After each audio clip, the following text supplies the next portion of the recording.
12 o'clock on your Friday. Welcome in. It is the halftime show here on The Game. Tyler Head. Terry Ford will be along in just a few minutes, as he does each and every day. Seemingly a lot to get to today over the course of the next couple hours. Entering the final weekend of June, which means, I brought this up earlier to intern Joe, that this is the final weekend before we can say, hey, we got football next month. With, it's kind of next month where you'd have the season kicking off at the end of July, but still just being, the end of August, but still just being able to say, hey, football's next month feels pretty good, right? So excited for that, obviously. But,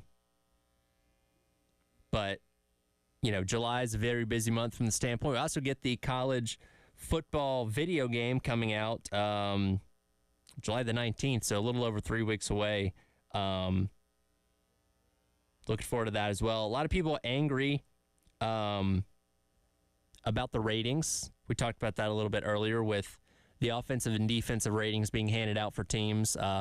Some a little overvalued, some a little undervalued in regards to where EA Sports is presenting them for the new game. Now, here's the thing. And I brought up the point about Colorado being a top 10 offense, which is not the most egregious thing. Because, again, Shedeur Sanders does have pro potential. You got Travis Hunter. The offensive line is being completely rebuilt. So, hopefully, for Colorado's sake, they can be better than they were last year. I don't have a big problem with that one. But when you tell me that Colorado's defense is top 25, even anywhere close to the top 25, I'm going to say that's a little bit of a problem.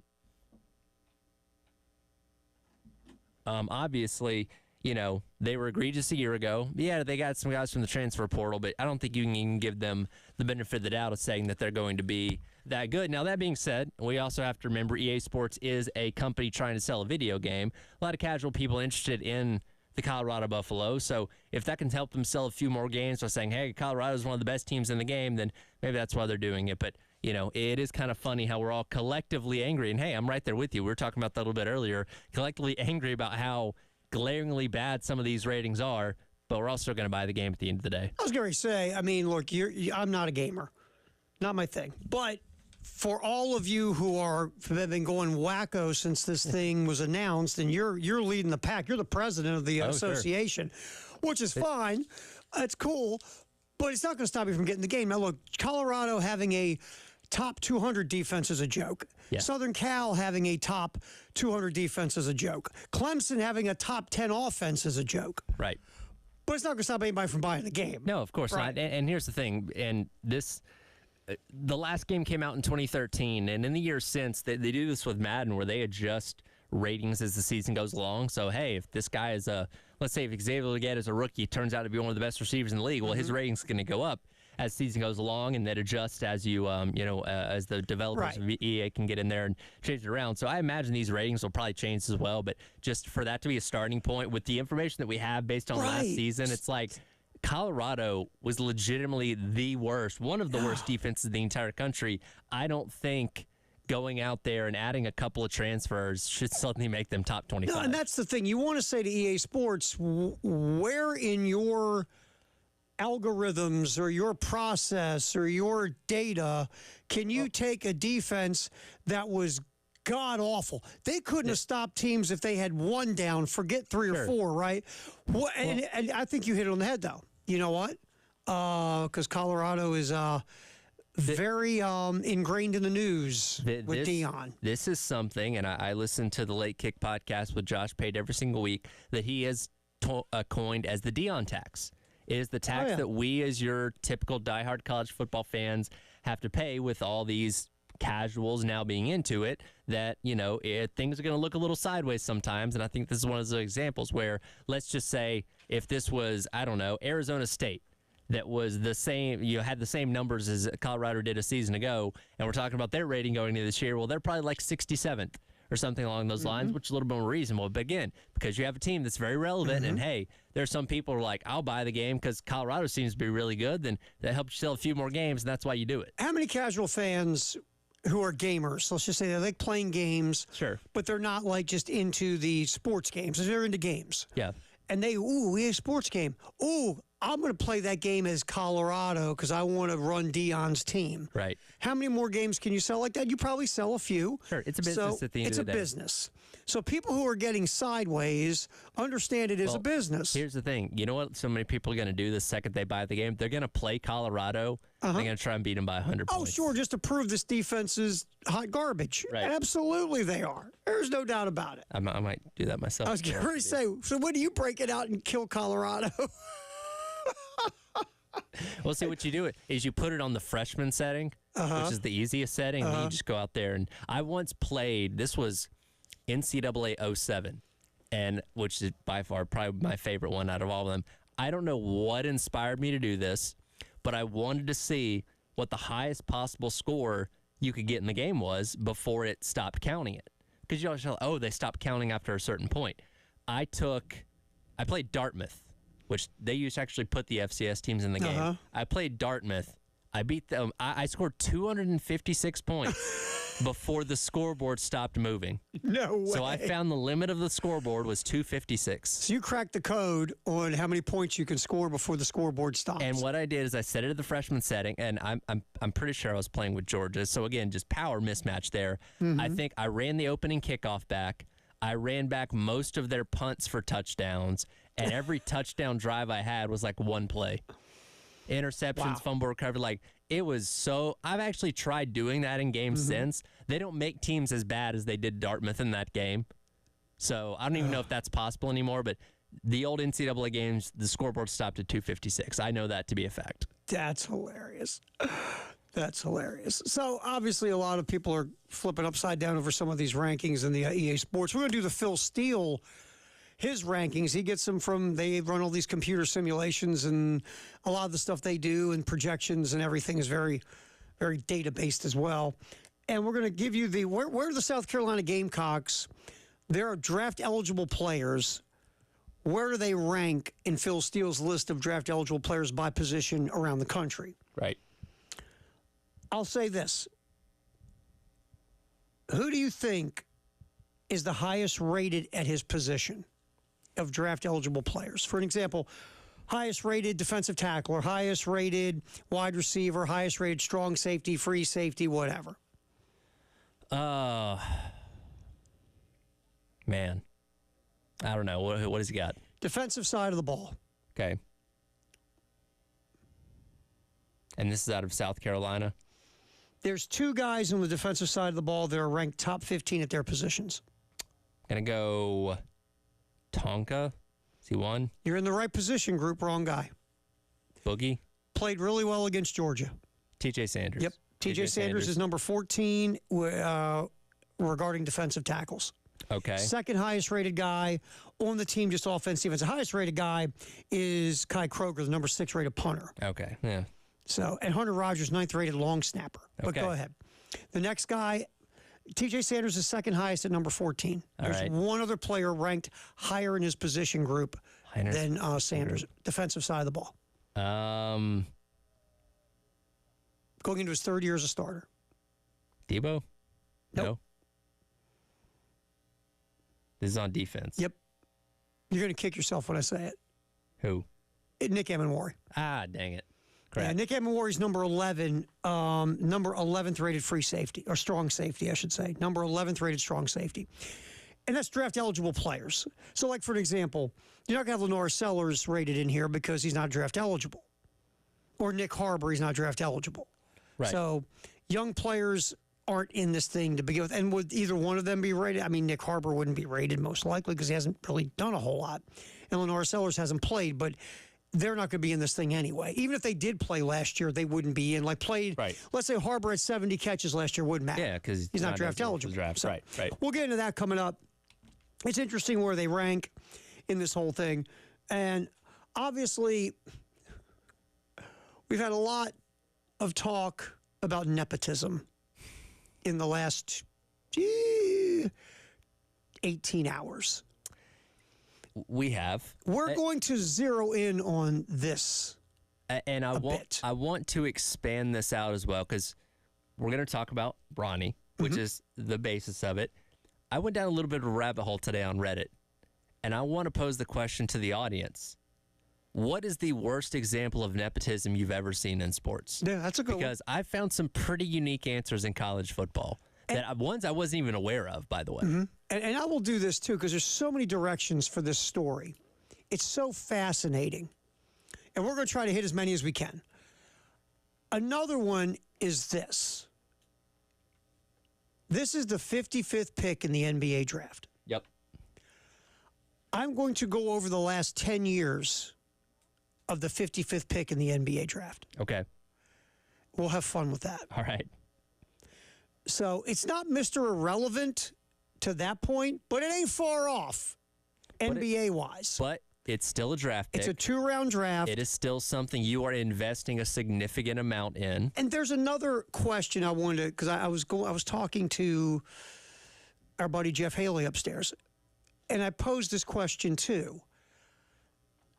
How much of all this also makes it what it is because the Lakers look like a joke of a franchise now that every day they wake up saying, what can we do to put our lips on LeBron James' backside? That doesn't help.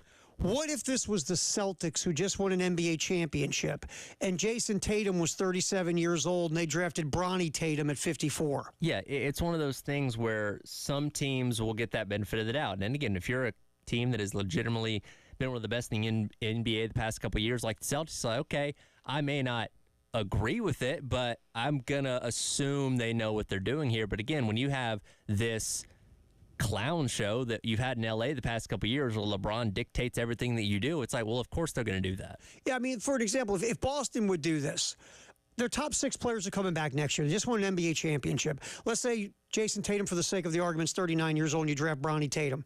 You're going to get this too. That was really cool of the Celtics to throw a solid to everything Jason's done for the franchise. You just won a championship. You know, drafting this kid, that's really heartwarming. Sure. Because you know what? It's just the 54th pick. Who cares? Right. So, wow. Because this kind of thing has been done before. Like in baseball, people forget something. Mike Piazza was the 67th round pick by the Dodgers because Tommy Lasorda was friends with Piazza's dad. Piazza's dad, Vince, runs car dealerships like in the Northeast. Right. Lasorda was buds because they're Italian, and so he was buds with Vince Piazza. So just to throw his buddy a bone, he talked the Dodgers and do me a favor, guys. Will you take Vince's kid? It's a 67th round. Who cares? Yeah. Oh, it ended up working out okay. And it worked out okay. So the point is, it's not like this stuff is never done. Sure. In other aspects of things, like on the down low, where it's like, who cares? It's this number pick. Not going to matter anyway. Let's just do somebody a solid to make somebody feel good. Right. It happens a lot in baseball when the draft was gigantic and went so many rounds.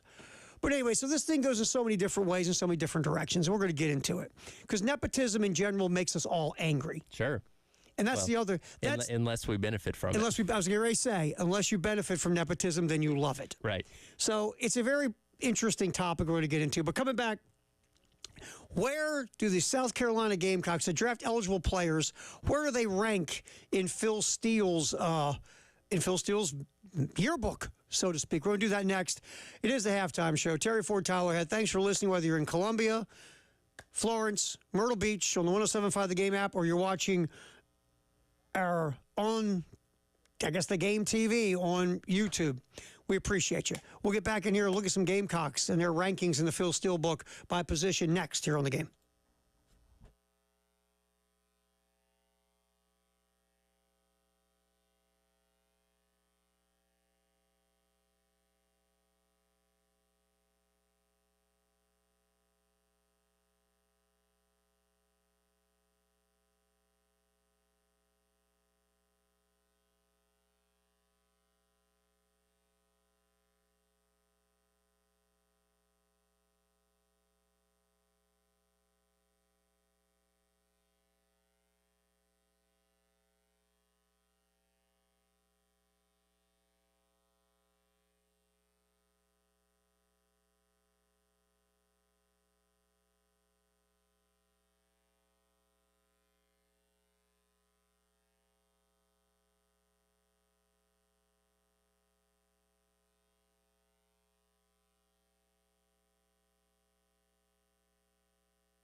We're all in the halftime show with Terry Ford and Tyler Head here on the game. Look, we've been kind of piecing through. You know, Tyler's been deep into the EA Sports rankings of teams and everything as they get ready for the new college football game. I've been digging into the Phil Steele because I'm a total dork for the Phil Steele yearbook. Sure. And I decided to get it digitally this year. See, I got to go out this weekend and see if I can find my copy because I got to have the physical copy. There's just something nostalgic about having the actual physical copy to me. Yeah, honestly, I just did it so I could just have it on my computer. Sure. And get it early. Sure. But yeah, I'm like that. Look, I won't lie. I'm really going to sound like I'm going to sound like an old man. I miss newspaper. I love a newspaper. Yeah. I'm a dude. I used to love to sit down and crack open a newspaper and read a newspaper. I used to be that guy on Sunday, get the big old thick Sunday paper and just sit there and look through sections and pitch it on the floor and then go recycle it. Sure. So I do love having the reading material in your hand thing. There's something exciting about going to like a bookstore and like seeking it out and finding it. I know that sounds like so trivial, but like when you finally see it, you're like, there it is. Yeah, as I got older and decided that I was getting too old to run around the bar life, because then you look like that older creepy guy that you used to make fun of when you were younger. You're like, oh no, I've become that guy. That's right. I don't want to be that guy. So I started to dig, grabbing a coffee and hitting the bookstore. Yeah. Because at Barnes & Noble, because they have a cafe. Yeah. So you go to Barnes & Noble, you grab your beverage, and then you can just sit there and read books all day and nobody does anything to you. Sure. I would go in there and just find magazines or books I was interested in, just sit down and hang out for an hour or two. You come off as a little more sophisticated when you're doing that. Exactly. And no one ever goes, hey, bub, you've been here like 64 straight days reading that book. You want to actually buy it? Yeah. No, and I'm good. No matter how many coffees you drink, you're not going to end up passed out on the pool table. Right. You're not going to wake up in a bar and wearing like somebody else's pants. No, not that happened to me. I'm just making stuff up. Not at all. All right. So the Phil Steele yearbook, we went over it. The highest rated Gamecock, draft eligible Gamecock in his position group is Nick Amenwori at number 11 at strong safety. TJ Sanders is number 14 at defensive tackle. That doesn't surprise me because I saw for a while last year, TJ Sanders was like in Mel Kiper's rankings, position rankings, like top 20 at defensive tackle. Mm-hmm. There are a lot of NFL people who like TJ Sanders, either his skill set or his possible ceiling. He is looked at in that room by the NFL people a bit higher than a Tonka Hemingway or, like our buddy Boogie Huntley. Just the NFL people see something there. It's a little bit, even though Sanders doesn't start, he's part of the rotation typically. Sure. They look at his skill set and they think it's more translatable to the NFL than the other guys. It's interesting. Well, and sometimes when you have a guy that has not played as many snaps, we talk about this for running backs a lot, there's that freshness aspect too. Like, hey, this isn't a guy that got, ran out there for 90% of the snaps for 4 straight years. There's a little bit of a preservation, through his college career, in addition to what he has as far as the skill set and everything. And there's a rawness that they we can sculpt this guy and don't have to worry about breaking some bad habits and things of that nature. Well, isn't that what every NFL teams believes they're going to do? Like when we get him in our system, when we get him in our program or whatever we're doing, that's when we'll fix him. How many times do you think that was said about Joe Milton? Oh, yes. We'll get him in here. It's like, all right, he can throw the ball 800 yards, but he overthrows the receiver by 790 of them. We'll fix that. We'll fix that. We'll fix that. We'll fix that footwork and that accuracy and everything else. All right, so real quick, we'll hit a few of these, and we'll get back to it top of the hour when we get to football. It's interesting. If you look, and we'll stay defensive side of the ball because there's the defensive side of the ball is where some interesting rankings. Defensive tackle, the South Carolina has another defensive tackle in here as well. Mm-hmm. DeAndre Jules at 24. Now, he's somebody that did have some NFL potential this past season before he ever transferred to South Carolina. He could have maybe gone to the pros in this past year. Mm-hmm. And the number 1 rated defensive tackle is a dude, Mason Graham at Michigan, who everybody loves. Right. He is going to be a first-round pick in the NFL draft, it seems like. All right, there's no defensive ends. I thought maybe Kyle Kennard would get some sniff here, maybe in the lower part of the top 75 defensive ends. No South Carolina defensive end made this list. Now, we know last year the edge was a wanting position. Yes. It was not, there's not a lot of consistency. But Kennard came in having a solid year at Georgia Tech. Right. So I thought maybe you'd see him near the bottom of this. No, he's not in. And the number 1 rated defensive end, to the surprise of no one, is James Pierce at Tennessee. Yep. Who is going to be, obviously, a first-round pick in the NFL draft. Inside linebacker did have 2. Nobody at the outside linebacker position, but inside linebacker had 2. Now, the number 1 rated inside linebacker is your guy at Georgia. You want to give it a shot? Micah Williams. No, Mondon. Oh, okay. Yeah, Mondon's number 1.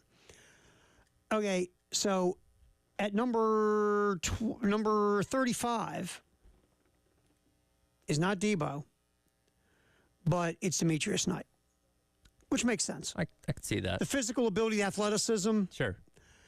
Debo did make it. He made it. He was at number 62. So Debo made it just into the cut at 62. Okay. Well, with Debo, look, there's a lot of stuff there to like, but there's also some rawness and wildness to his game. The NFL would probably want him to corral or focus. But, Debo will be a guy to get an opportunity to play in the NFL. Right. There's no doubt. Right. So Debo's at 62. We talk about Nick Amon-Warrior at 11. Free safety, DQ Smith, came in at 21. He was the 21st ranked free safety. And then, like I said, Hunter Rogers, number 9 long snapper. Kyle Kroger, number 6 punter.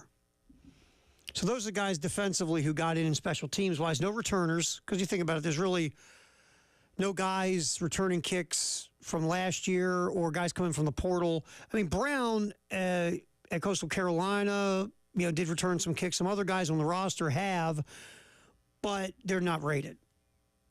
Right. Offensively, there's going to be 1, 2, 3, 4, 5 offensive guys rated. And we'll get to that top of the hour. It's interesting, the top-rated offensive player.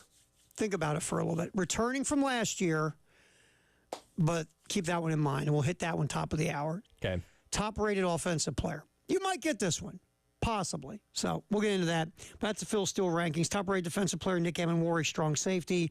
Number 11 in his position group. TJ Sanders, defensive tackle, number 14 in his position group. 1, 2, 3, 4, 5, 6 defensive players, 2 special teamers. Okay. In Phil Steele's rankings of the top draft-eligible players in the country.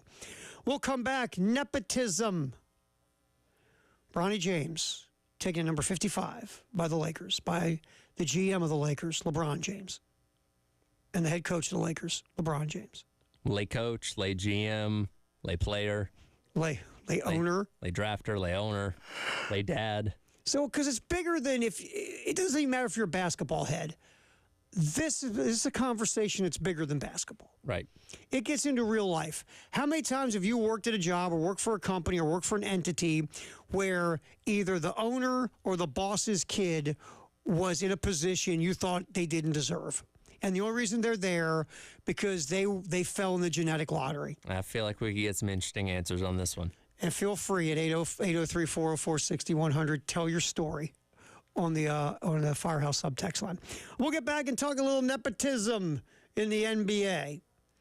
Terry Ford, Tyler Head, halftime show. We are here up until 3 on the game.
With the 55th pick in the 2024 NBA Draft, the Los Angeles Lakers select Bronny James from the University of Southern California. Woo! Woo! Oh, man. So, Bronny James, to the surprise of exactly no one, drafted by the Lakers 55th in the second round. At least they showed this on TV. Remember, Jokic got drafted during that Taco Bell commercial. I know. Which was very fitting because at that time, Jokic was on a Taco Bell diet, so it worked out perfect. I think it was the Quesarito, and that doesn't even exist anymore. No. By the way, did you see the KFC commercial Which one? with Edney? No. Yeah, I think it's Edney sitting there at the couch. It's the $4.99 combo meal or something. No, I've not seen this. Yeah. So already he's got himself some little commercial. I think it was him. Okay. I think it was him. I saw it like really quick, and it was like I wasn't like just sitting there locked on. I think Sure. it was him. So, all right. So with the 55th pick, LeBron James's kid, Bronny James, gets picked, and really this comes down to the basic. And we're gonna get some other stuff here, but the basic fundamental premise that unless you benefit from nepotism, you hate nepotism because it screws you over. Pretty much. Whether true or not, in your mind, nepotism screws you over. Yeah, because you would have been the one that got that promotion. You would have been one to do this or do that if the rich, owner's son or coach's kid or whatever didn't get it. Right. Now, again, true or not, that's in your mind. I'll remember. I'll give you a quick one that I remember. And forget, I've seen it in my adult life everywhere. Sure. First time I ran into it, I was a kid playing Pop Warner football. Mm-hmm. And the quarterback of our team was the coach's son, and he wasn't the best quarterback on the team. We had a kid who was really good, but he couldn't play quarterback because the coach's son had to play quarterback. Right. So the coach's son gets hurt in like game 2. We go on a 5-game win streak because the kid who was better is playing much better. Yes. Coach's son gets healthy. We're 5-2. Guess what? He Coach's comes son goes in. back in. We end the year 6-4. We this would have been, oh God, I was probably, I think 13. I was playing on the Tigers, baseball, and I was one of the taller guys on the team. Really? I'd hit my growth spurt at that point in time or whatever. And that was the first season I ever got to play first base. Uh-huh. That first base was the most fun position I ever played in baseball. I loved it. And me and my friend Kane, who was also pretty tall, we interchanged at first base. We were two tallest guys on the team. Well, the coach's son was a kid named Chase. He was about a foot shorter than both of us. And Chase was the second baseman. He was okay at that, but he liked playing first base. And when he told his dad, I want to play first base, guess who got put on first base? Chase, who again was a foot shorter than both of us and could not, everybody overthrew him. We were a worse team with him playing first base, but whenever he felt like he wanted to play first base, say, Dad, I want to play first base. Guess what? That meant I was at second or third or whatever while everybody was overthrowing him at first base instead. And everybody on the team knows. See, that's the worst. Even if you're a kid, Here's the thing. you get it. The other parents would come up to my dad and they'd be like, why'd they take Tyler off first base? I know. I don't know. Well, I remember the parents were like losing their mind because we're going a 5-game win streak. We're playing really well. Yeah, we're winning. mean, this kid is much better as a quarterback than the coach's son. But again, as soon as the coach's son got healthy, tried him back out there at quarterback and finished the year 1-2. And we missed the playoffs. We were 5-2, sitting in a spot for the playoffs. We ended up going 1-2 at the end. We missed the playoffs at 6-4, and parents were like irate. Right. I mean, the kid that was better, his dad was about to kill this coach. Oh, I'm sure. So the whole thing was just ugly. But that's what nepotism does, especially if it's clear that the only reason that person is getting over is that they're the relative, son, daughter, whatever, of the owner or the guy in charge. Exactly. So we all, unless you benefit from it, hate it. And we've all got stories of how we got screwed. Did we legit get screwed or not? That doesn't matter. Yeah. We got screwed because of nepotism. I was going to say our cases are pretty minor. This doesn't involve, like money or jobs or anything like that. So experiencing that at the Pop Warner or Little League Baseball level, that's not really a big deal. But some people I was supposed to be the, new vice president of the company. And guess what? Old owner junior over there got it instead after doing nothing for the past 10 years. I've seen it in radio. Guy owns radio stations. puts his son in charge instead of the guy that truly deserved it, who's been there working 10 years as the right-hand man. Yeah. The son gets it, who has no clue what he's doing, Yeah. but he gets it because he's the son, and it craters the business. Yeah. I mean, I've seen it very close up in life. We So- at the station that I worked at previously, and this was just like a part-time gig as like a board op and occasional fill-in, but my PD, he hired his friend's son, who was in school at the time, to come work for us part-time. This dude couldn't show up on time to save his life. And there was one morning where I was learning how to produce our news station show. And sorry, the kid's name was Kevin. He was. You're getting choked up about this. It's an emotional time for you. I ate some trail mix in the break there. Getting caught in my throat. Sorry. But the kid's name was Kevin. He was supposed to fill in on our morning show. And like 2 minutes before the news show is supposed to start, my PD's like, hey, Kevin hasn't shown up. I need you to come fill in on our show instead. And then Kevin never called, he slept in, just completely forgot about it. dude. So Oops. he did not last very long. No, it doesn't seem like it. He goes, I had this piece of string tied around my finger. Now I know why. Right, Wow. right. Oh, sorry, guys. So nepotism drives us crazy as a society anyway, unless you're benefiting from it. Sure. So for most of us, there's a about nepotism. And this is what plainly we're seeing Yes, with exactly. the Lakers drafting Bronny James. His name was Bronny Smith, and his dad was a construction worker. Guess what? Bronny Ford, Bronny Head, Yeah. not getting drafted 55th by the Lakers. Bronny Head may not have even gone to Southern Cal. Oh, being absolutely honest. not. So it clearly is, and everybody can try to put lipstick on this thing and make it what it did. Well, Rob Pelinka gets up and has the presser yesterday, and maybe we'll find it before we get off the air. And Pelinka's like, yeah, he's a hard worker, first guy in, last guy out, holds the door for all the women, says thank you, yes ma'am, no ma'am, yes sir, no sir. Tell you what, I mean, he'd babysit your kids. How about his basketball game?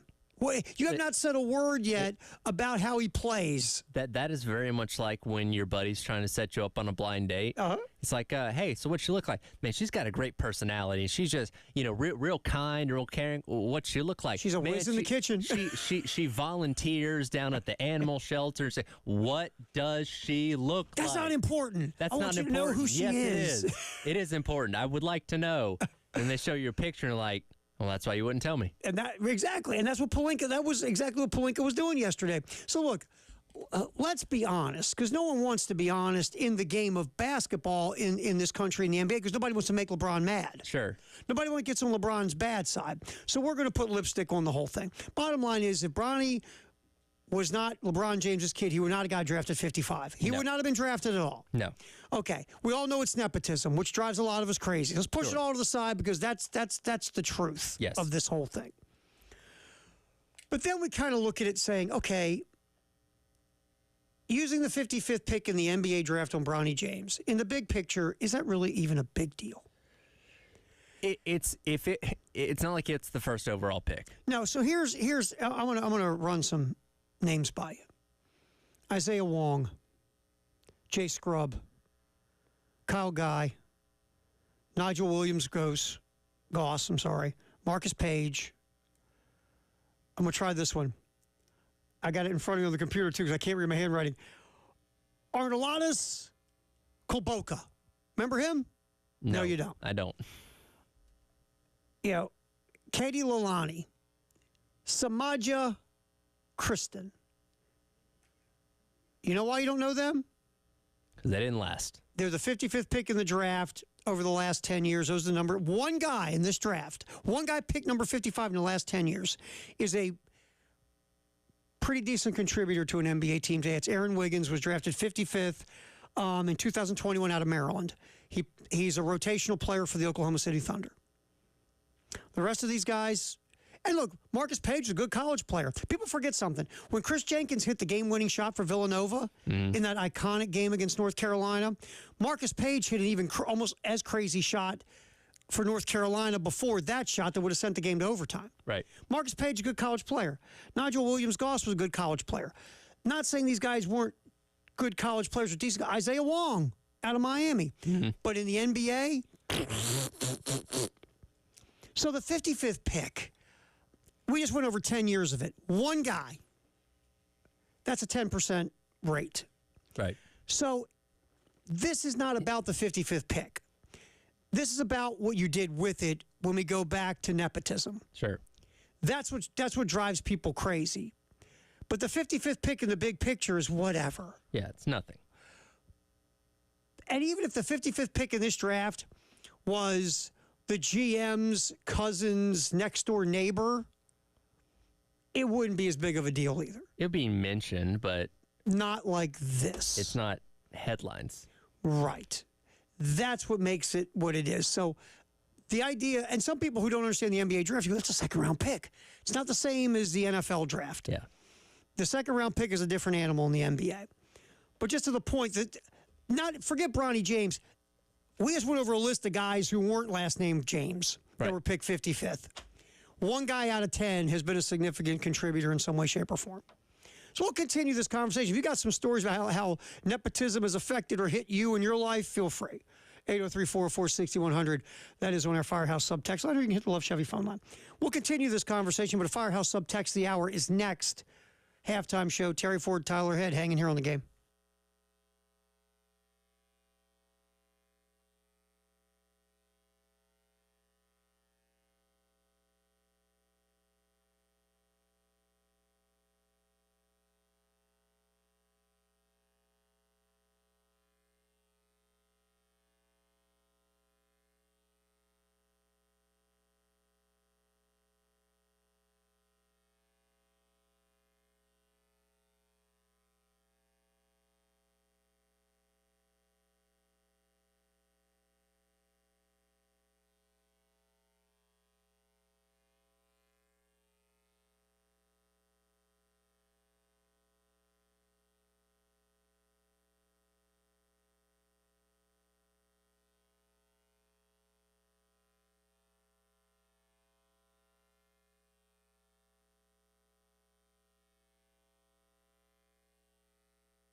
We're going to hear Firehouse sub text the hour 803-404-6100.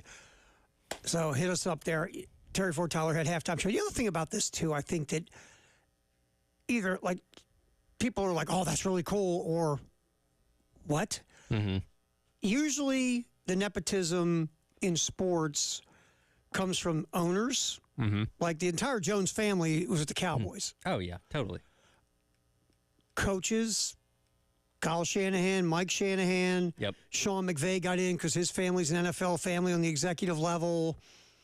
We see, I mean, even, Wade Phillips with Bum Phillips. I mean, we've the whole Ryan family is in coaching because of Buddy.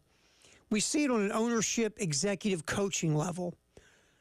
Very rarely do we see it like this from a player level. Mm-hmm. Now, are there kids who follow their dads into games? Sure. There's kids who are playing professional sports because their fathers played everywhere, but never where they could be on the same team, and never has it been so blatant, right? I was going to say, And by an organization that can't get out of their own way. I was going to say, we really don't see too many instances where an individual player has this much power within an organization to be able to say, hey, draft my kid.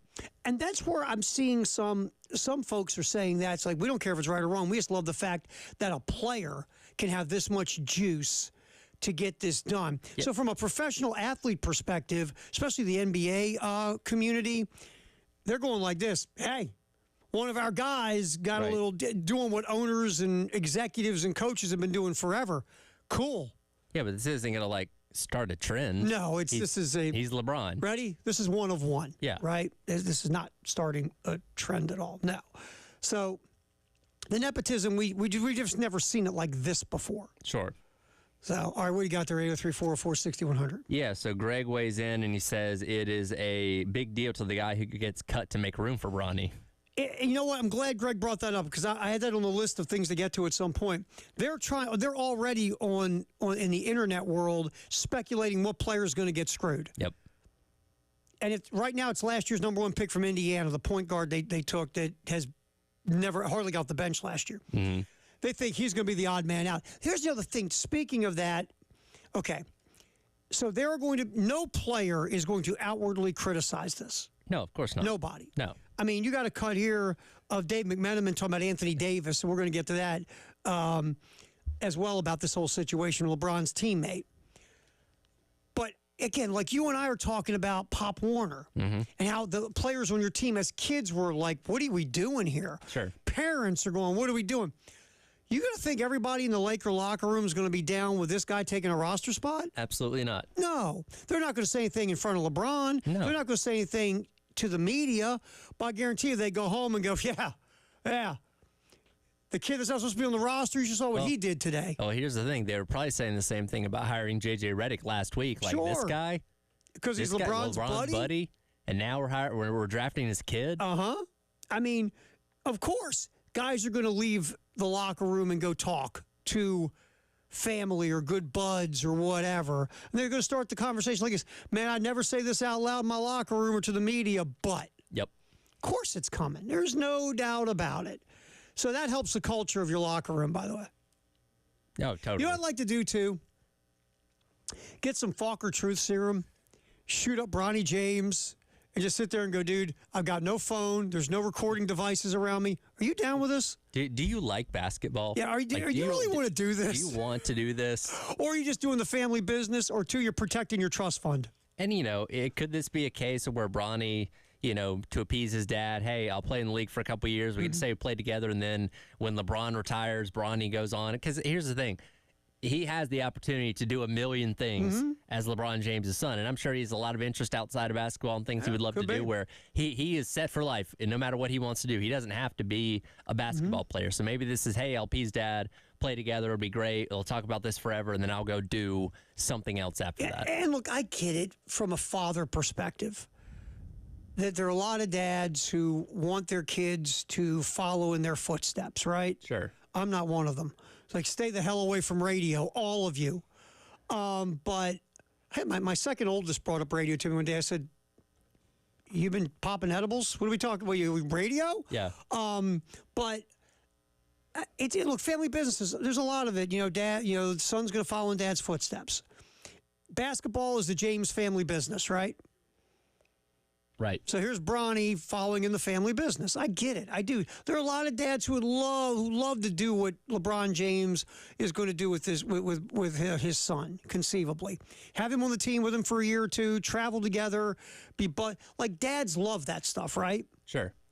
So I get it from a father perspective. And there's sons who would love to do that with their dads. So maybe Bronny's down with this and can't wait to do this. Maybe. But the thing is, sometimes in life, this is a great idea until you actually start doing it. Very true. It's like that roommate you got. You guys are best friends. You always say, man, let's share an apartment together. That'd be cool, man. Then you're around them every single day. And guess what? Want to kill them. Yeah, when's the lease up? Dude, if you leave your underwear on the couch one more time inside out. I'm going to throw you through that window. So, great text. We appreciate it. 803-404-6100. And we'll get another Firehouse sub text the hour of kicking here in the 1 o'clock hour. Football. We'll get back to the Phil Steele grades for the Gamecock players that are draft eligible at their positions. It's coming up next on the halftime show here on the Game.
Halftime show, Terry Ford, Tyler Head here on the game as we do this baby till 3 of the postgame show. Elijah and Mike Gillespie today, as Jay is off until not till the following week. He'll be back because we're short.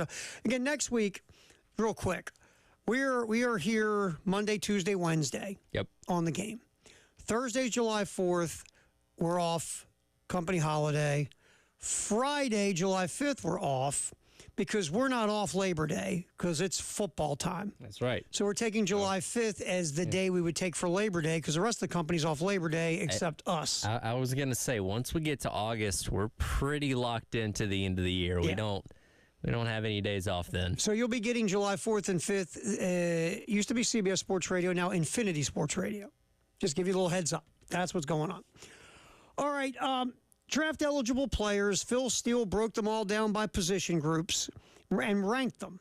And we went over South Carolina defensive side of the ball, top ranked guys. Again, if you missed it, strong safety group. Nick Amawari's number 11 in the country. Defensive tackle group. TJ Sanders, number 14. The other top 25 guy, DeAndre Jules, also defensive tackle at number 24. Quarterback. And obviously, Lenoris Sellers is not draft eligible. Nope. Robbie Ashford comes in at number 53. There's 57 quarterbacks ranked. Robbie Ashford comes in at 53. Now, there's a lot of familiar names on this list. Obviously, Carson Beck, Georgia, is number 1 of draft-eligible quarterbacks. Jackson Dart, number 2. I don't go with that one. I would have figured Ewers would have been number 2. Ewers is number 6 on Phil Steele's list. Really? Okay. Yeah. Shedeur Sanders is number 3.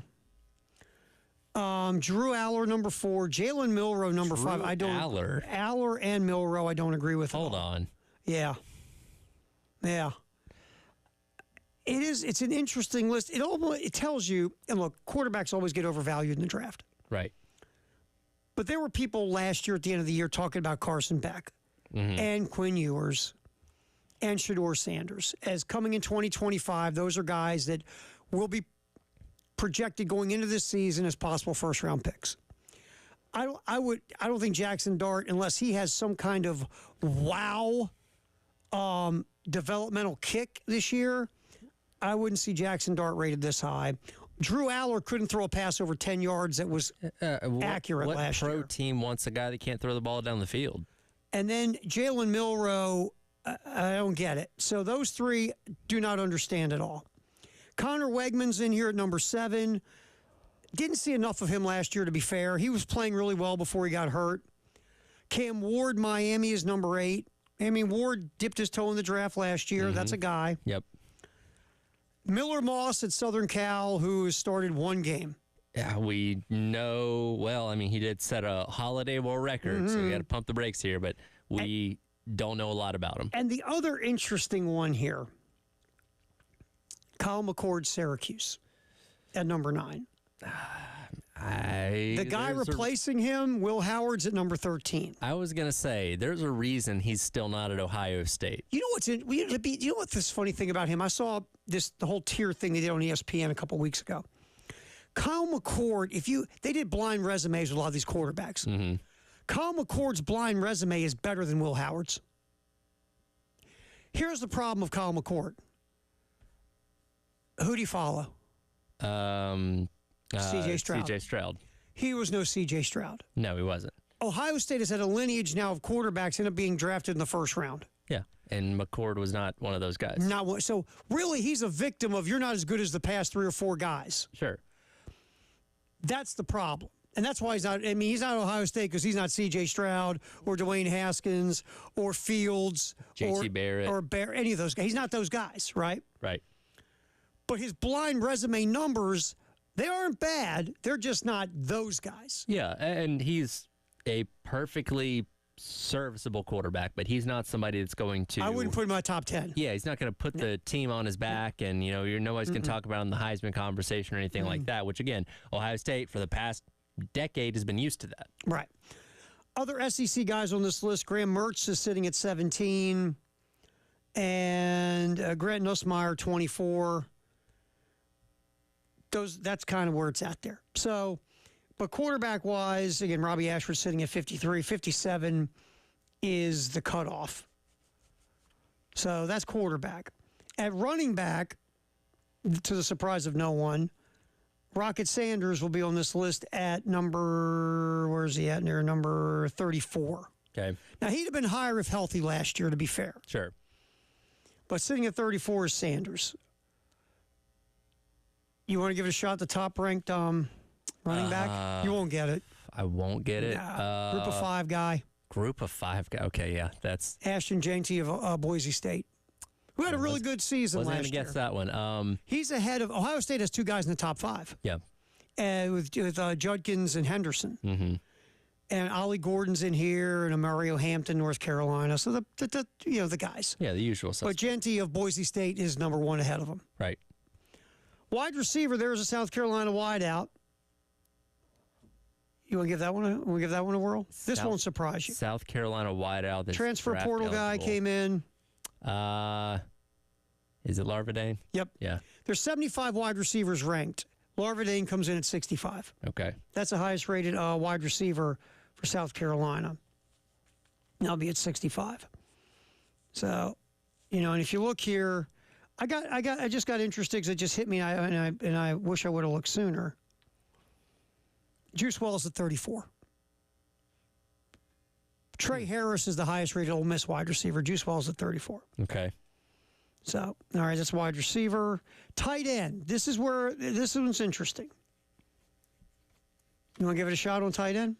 The number 1 tight end? South Carolina's tight end. Oh, South Carolina's tight end. Is it Brady Hunt? Josh Simon, Okay. highest rated offensive guy Yeah, I thought at number 12. I thought you were trying to trick me. I thought you would think that. 'Cause- You have Josh Simon at number 12 in tight ends. The highest rated offensive player is Josh Simon. Okay. That makes sense. Colston Loveland of Michigan is the highest rated tight end. All right. Oh, by the way, wide receiver, to the surprise of no one, is Luther Burden. Yeah. Missouri. Duh. Yeah, that's the best way to describe it. Duh. All right, so South Carolina, this one's interesting as well. Now, we can agree, disagree, whatever. I'm giving you Phil Steele stuff.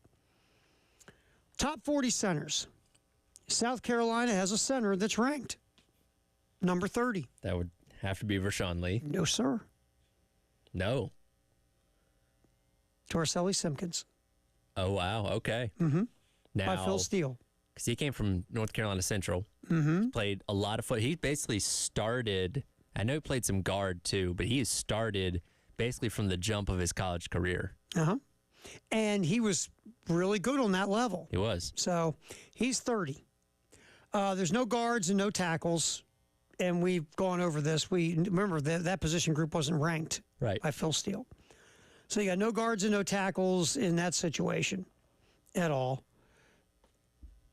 And that's it for the offense.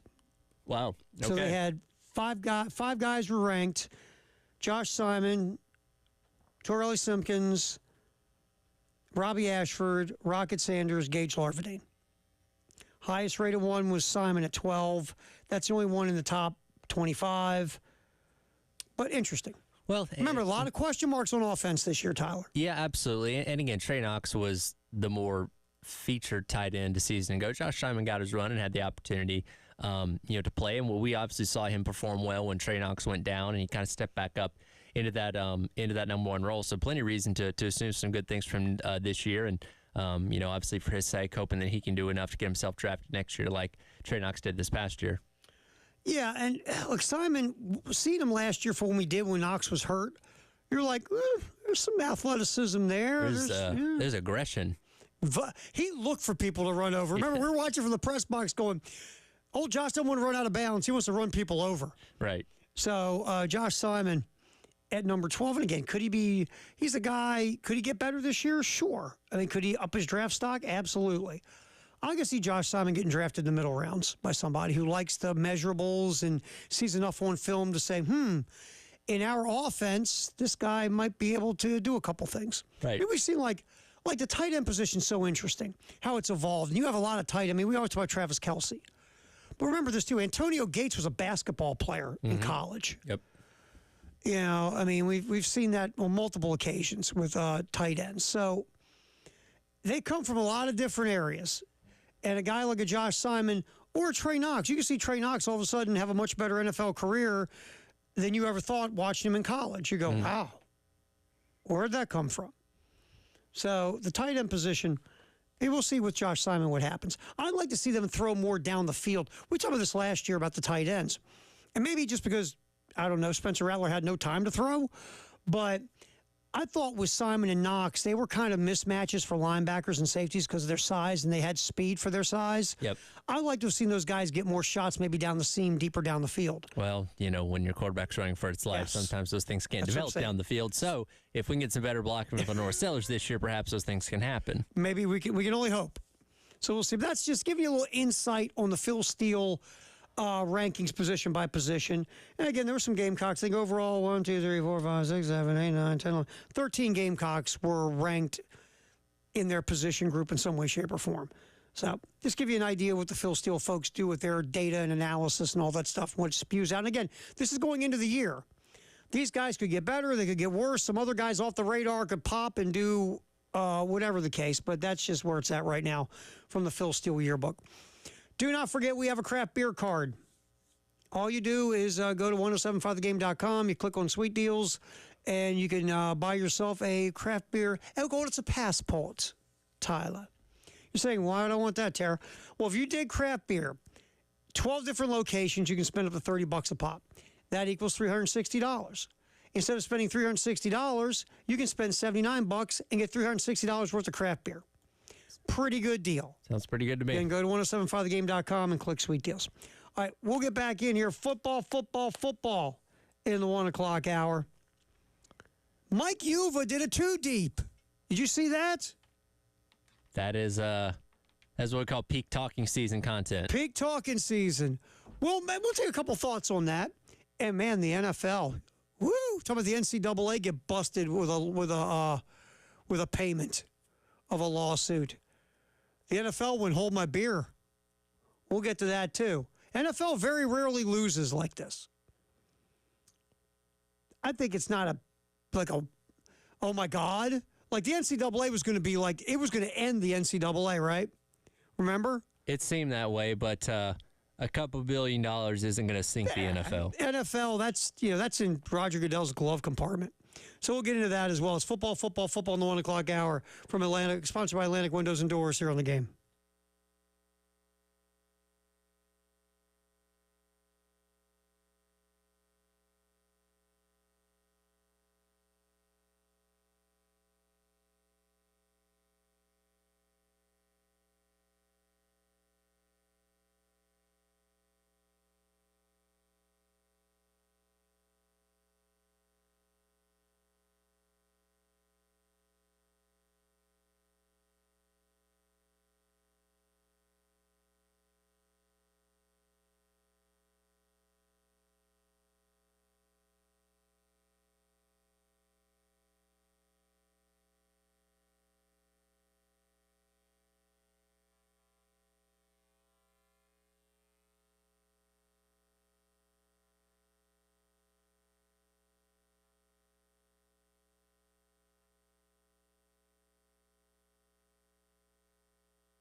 Alrighty, halftime show, football in the 1 o'clock hour, sponsored by Atlantic Windows and Doors.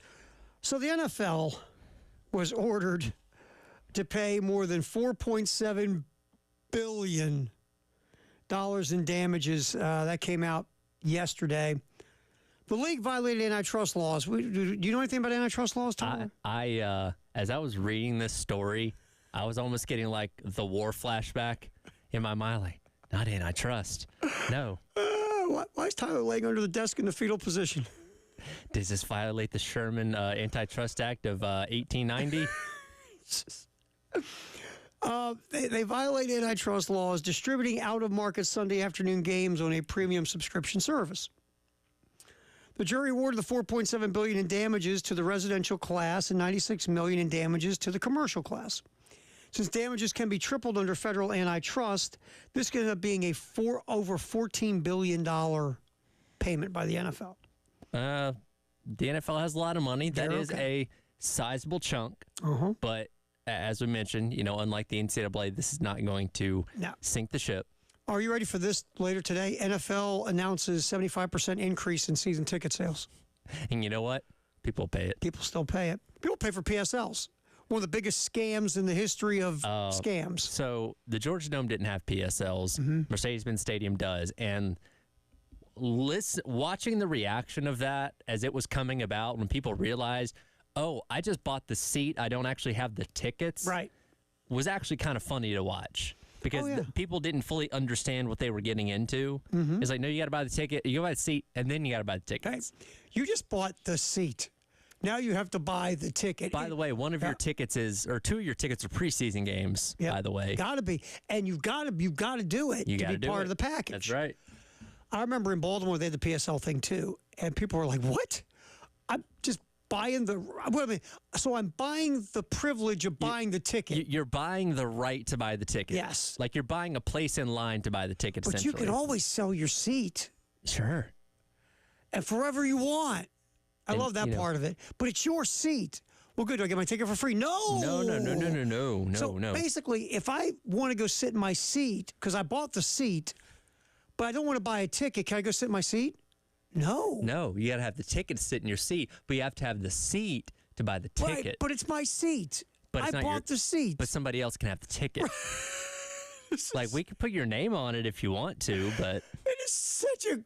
it's like a perfect scam. I was going to say, well, at what point did just walking up to the box office and saying, hey, I want to go to the game. All right, here's 2 tickets. When did that become so outdated? Easy, when the NFL said, hey, somebody was a genius with this. But, I'm trying to think of that conversation in, the meeting. Well, what if instead of selling them a ticket, we sell them the seat and then sell them the ticket? Nobody's stupid enough to fall for that. Oh. But they are. It's like, pay for TV? You're an idiot. Why are you paying for TV? I got 3 perfectly good free channels. I'm not paying for TV. What if we sold you the parking space and then the parking pass? Right. You got to buy the space, and then you can buy the pass for the space. Well, there you go. Because you can't use one without the other. Now you're getting your PSL parking pass. Exactly. This could be great. Oh, you have to buy the cup, then buy the beer. We can sell you the beer, and we sell you the cup, but you got to buy them together. Right. You just can't buy the cup or just buy the beer. That's right. Well, the way I just hit me, in a way, with TV, we also do this. You buy a TV, then you got to pay for the service. That is true. So you're buying a PSL on your cable or your streaming. That is a good comparison. Just saying. But yeah, so look, the NFL, we're not going to deep dive into this whole thing, but because your head starts to explode. Sure. Well, and they're going to appeal it, so it's not done yet. And the NFL's got very good lawyers.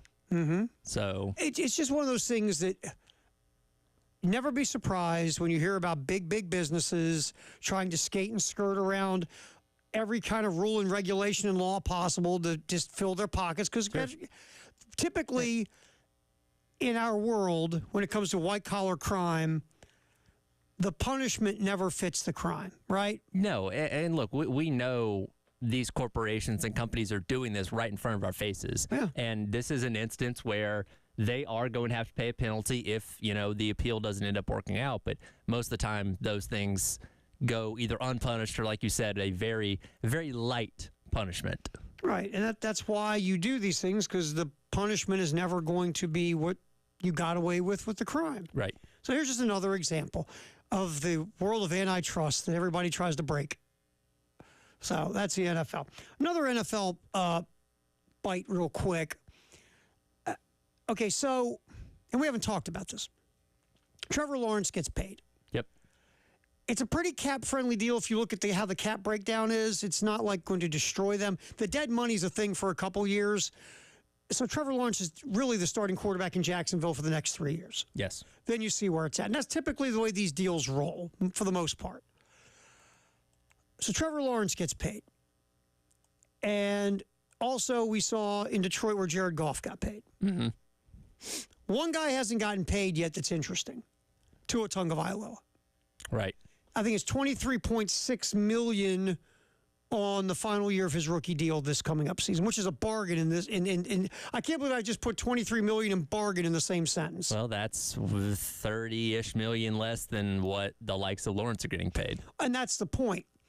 If Miami is now going to pony up the dough on Tagovailoa, and look, the yearly average is so fluid when we could talk about these contracts, but just we're going to use it for the sake of the argument. Tua Tagovailoa with the contract, where you add up the real part of the contract and the unreal part of the contract, is going to have to get 50-some million a year. Right. That's just reality. And the Dolphins haven't done it yet. And I think there's two reasons here. A, for them, because they're paying their wide receivers pretty good cake, and other guys some pretty good money that's going against the cap. You're trying to save as long as you can before you start the quarterback descent into cap hell. Yeah. I get it, but this number never goes down, man. It just doesn't. And number two, I believe that, and they won't say this, but I think it's obvious, they're not bought in on Tagovailoa staying healthy. No, because it's been a recurring issue, and especially when we talk about concussions, the more concussions you have, or the more you have concussions, the more prevalent that injury becomes. And obviously we saw a nasty one a couple seasons ago, in addition to some of the other injuries. Like, that is a big red flag when you're talking about what the potential future of him in the NFL is. And look, Tua was healthy last year, to his credit. And since he's been playing for Mike McDaniel, his numbers have popped. Yeah. Much better quarterback. And you see the skill set. Look, he's never going to wow you with his bazooka arm, but he's really, really accurate, especially in those intermediate areas. And you have a coach that has built the offense around what their quarterback can do. That the best minds on offense do that. What a crazy idea. I know. Let's build the offense around the quarterback skill set. Oh, by the way, you have a wide receiver that's faster than a cheetah. Like, all right, get him the ball in space and just let him run. This is not difficult. And Jalen Waddle's really good down the field and thing. You've got these wide receivers that also can play to the skill set of your quarterback, and a head coach who has built an offense to fit the skill set of the quarterback. So then here's my question, though. The third component, I think A is health. Uh-huh. B, yeah, you're looking at cap situations and money and dollars and all. That's always a thing. But C is this. If you're Mike McDaniel, are you sitting there and saying this and having this conversation with your front office? My system of offense, I feel like we can plug a guy in on a rookie deal every X amount of years and get the same production for the rookie contract rate. Yeah.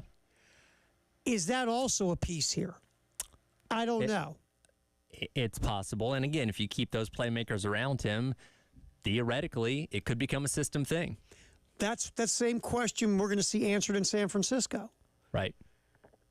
Does Kyle Shanahan think Brock Purdy is special, or does Kyle Shanahan say this, I'll go get another Brock Purdy? Well, considering the fact that he was doing the same thing with Garoppolo beforehand, I would probably lean towards the latter. I know I'm in the minority because everybody thinks these guys automatically get paid. On Brock Purdy, I'm saying not so fast, my friend. Yeah. They might let this thing play out with Purdy, let him go away, and then bring in the next Brock Purdy. Sure. And because the way they're built right now, they're spending so much money in other positions because the quarterback is on a rookie deal. Right. And maybe because remember, Kyle Shanahan also, everybody calls him an offensive genius, right? Yeah. Well, you know what Kyle Shanahan probably thinks of himself? He's an offensive genius. Of course.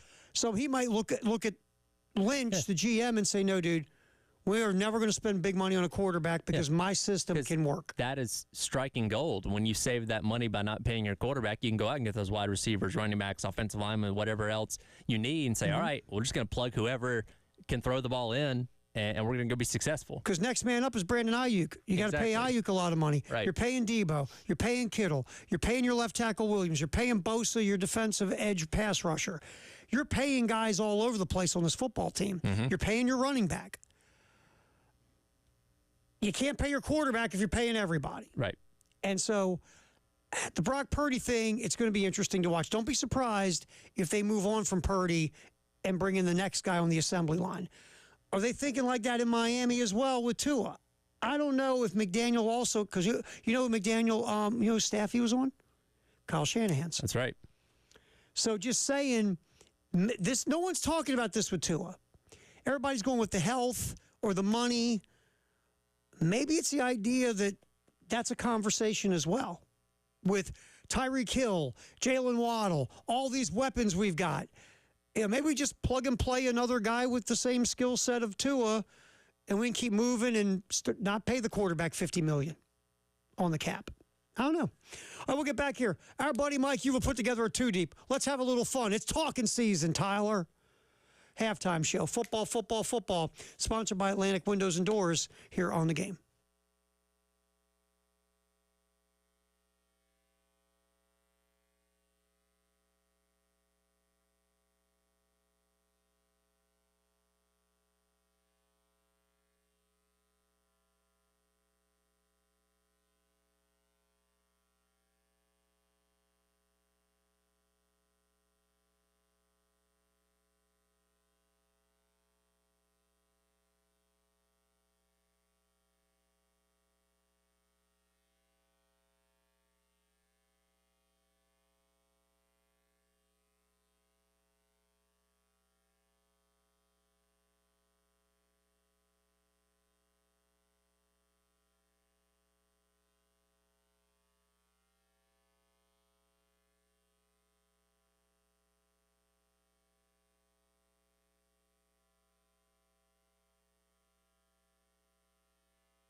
Oh, what we're talking about in the 1 o'clock hour, football, sponsored by Atlantic Windows and Doors.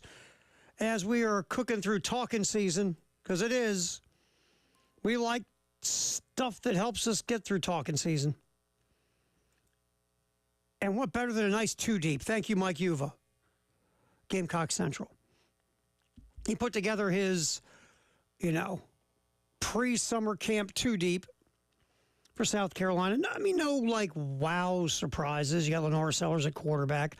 Running back, Mike just put in Rocket Sanders coming back from a shoulder injury, and Mike doesn't anticipate the Gamecocks using Sanders in week one, just a week one two deep. Mike thinks he'll just let Sanders ease back into it, and I don't disagree with that at all. I mean, if Sanders isn't 125% ready to go by Old Dominion, just don't worry about it. So obviously Sanders would always be number one on the depth chart. But for this purpose of week one, Mike has Oscar Attaway and then DJ Braswell is number two. Again, not a surprise. Wide receiver, we had gone over this a couple days ago. It's very fluid, right? I mean, the top six in order is going to be up for grabs through camp. Right now, Mike, his starters, his three, Gage Larvadain, the transfer, Jared Brown, the transfer, and Nick Harbor,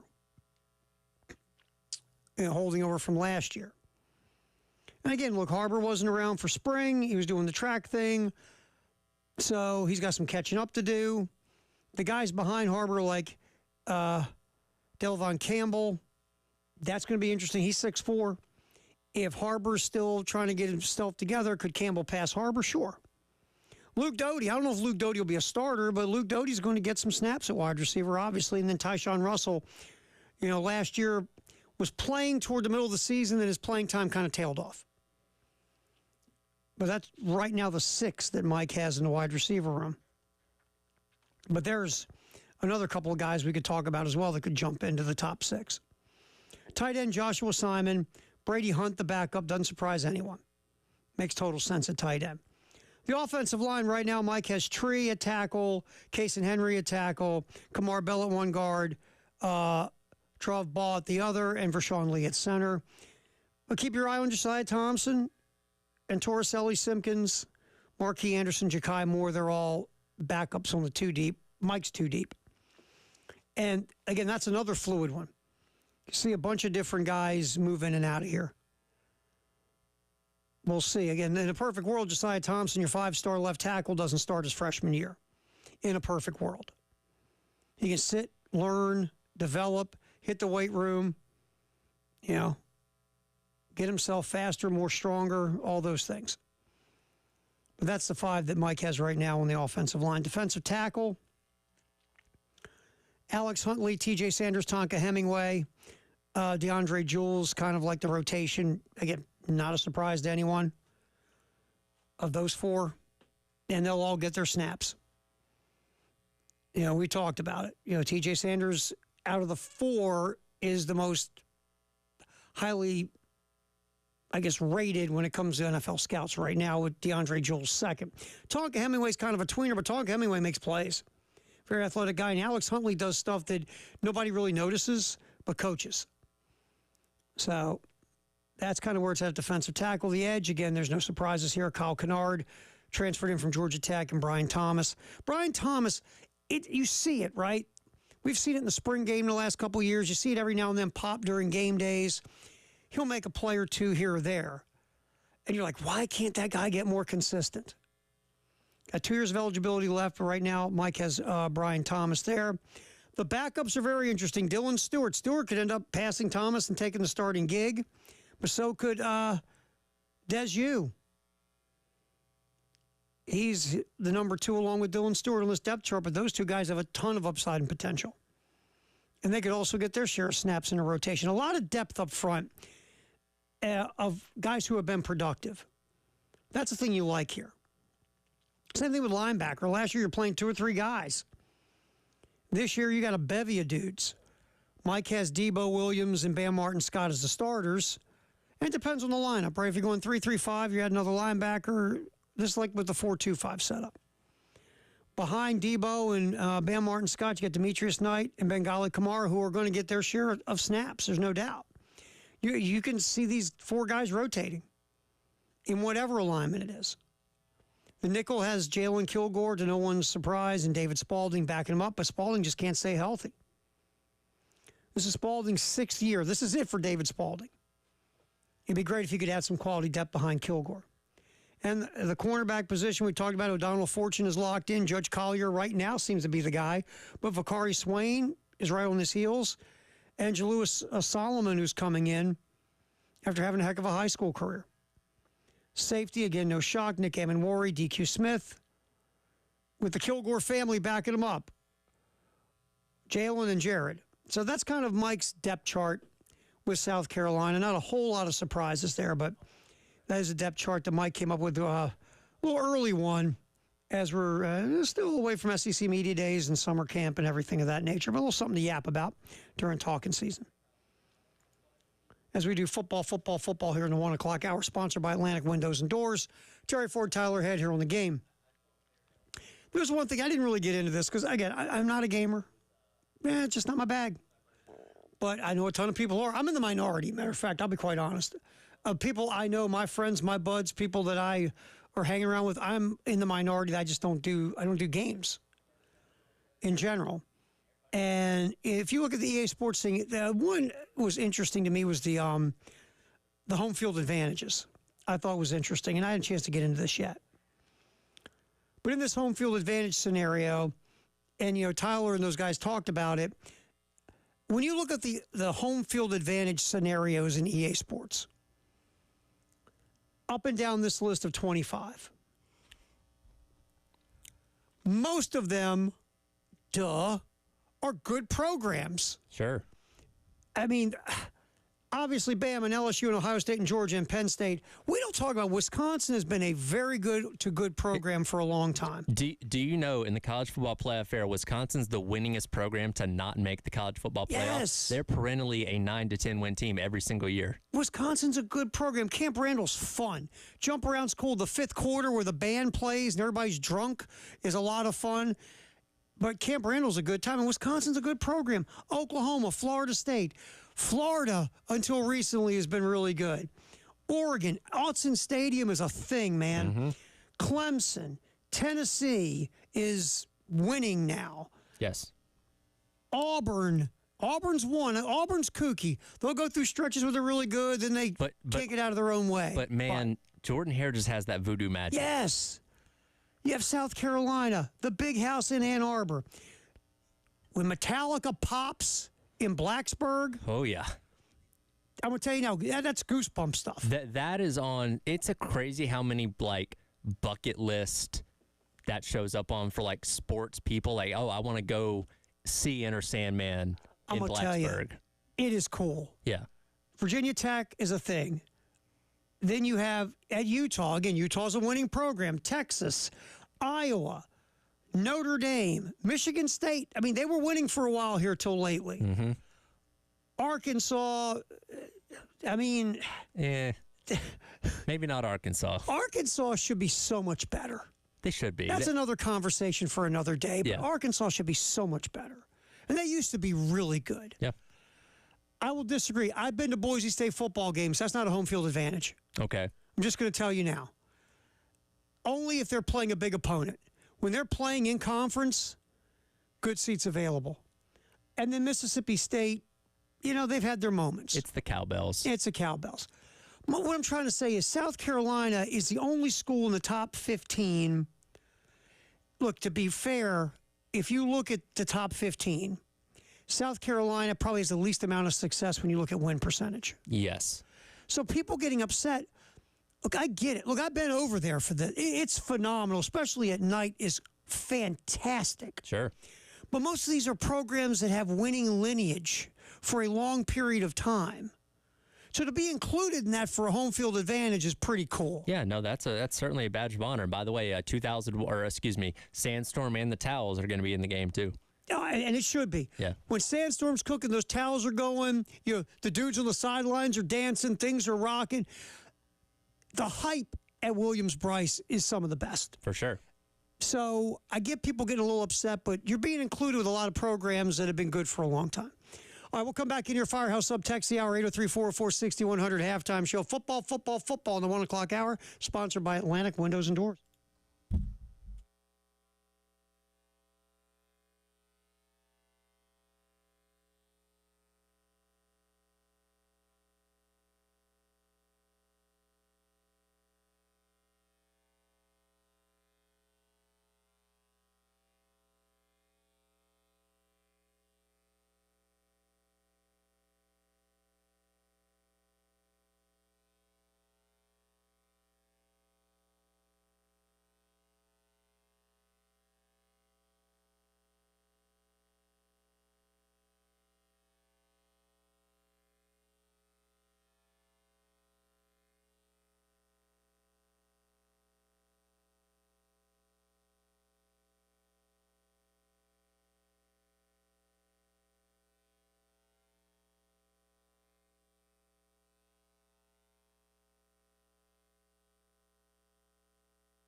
Time to get the Firehouse Sub Text the hour, 803-404-6100. What do you got there, Tyler Head?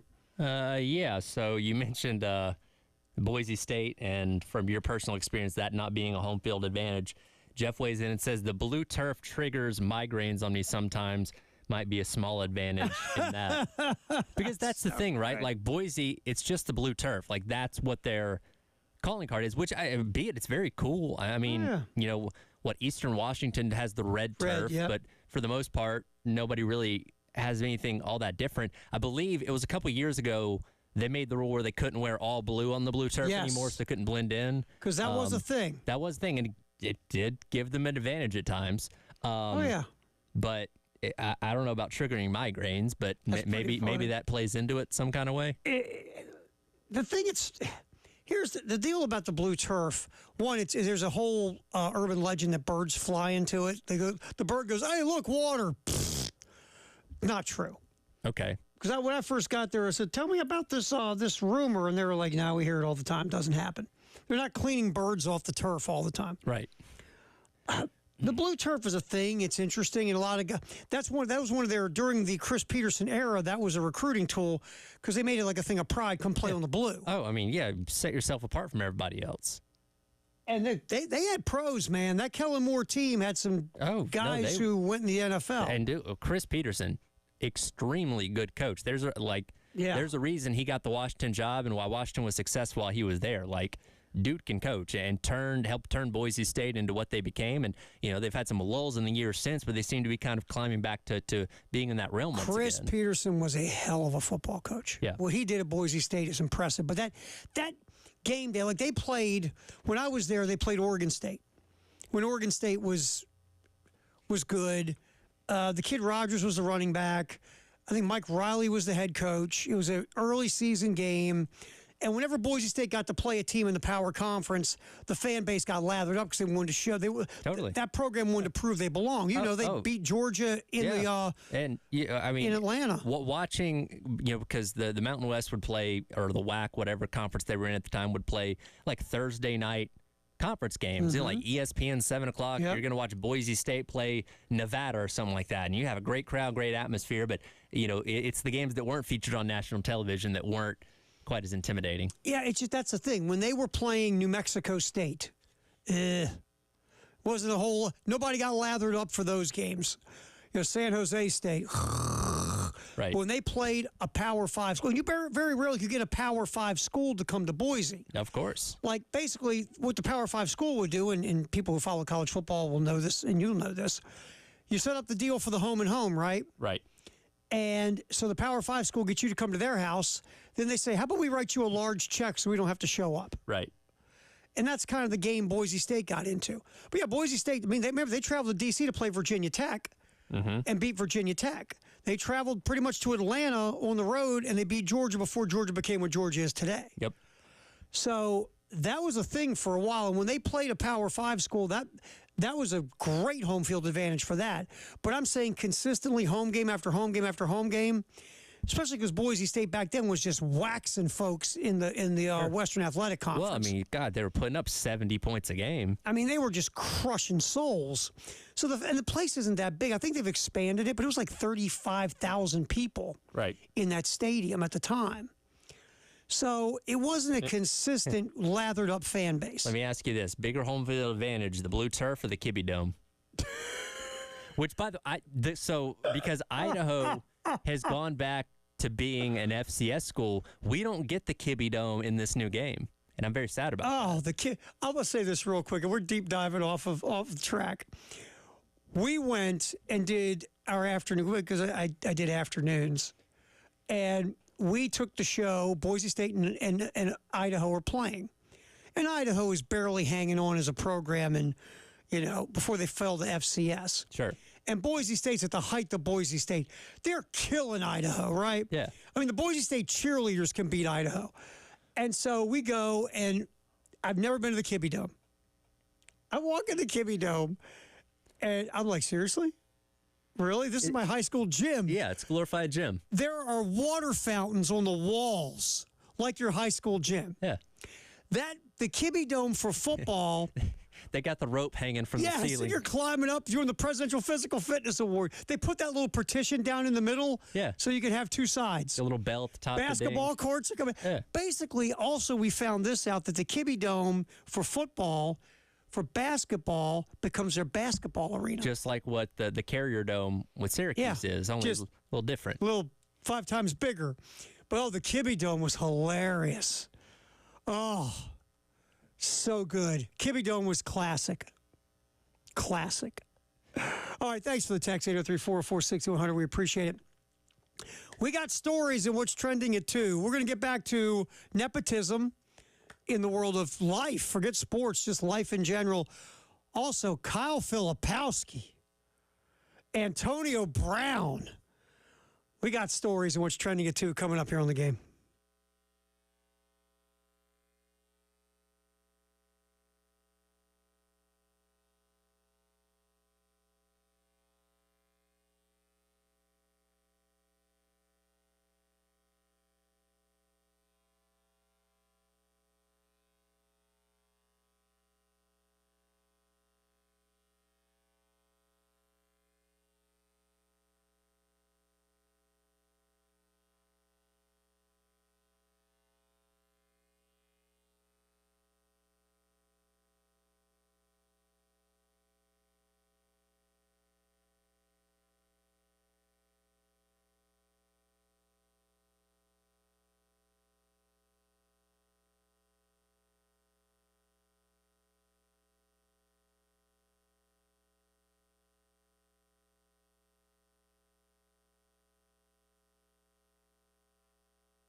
halftime show. Terry Ford, Tyler Head, as we roll till 3 o'clock on the game. Appreciate you if you're in Columbia, 107.5 the game.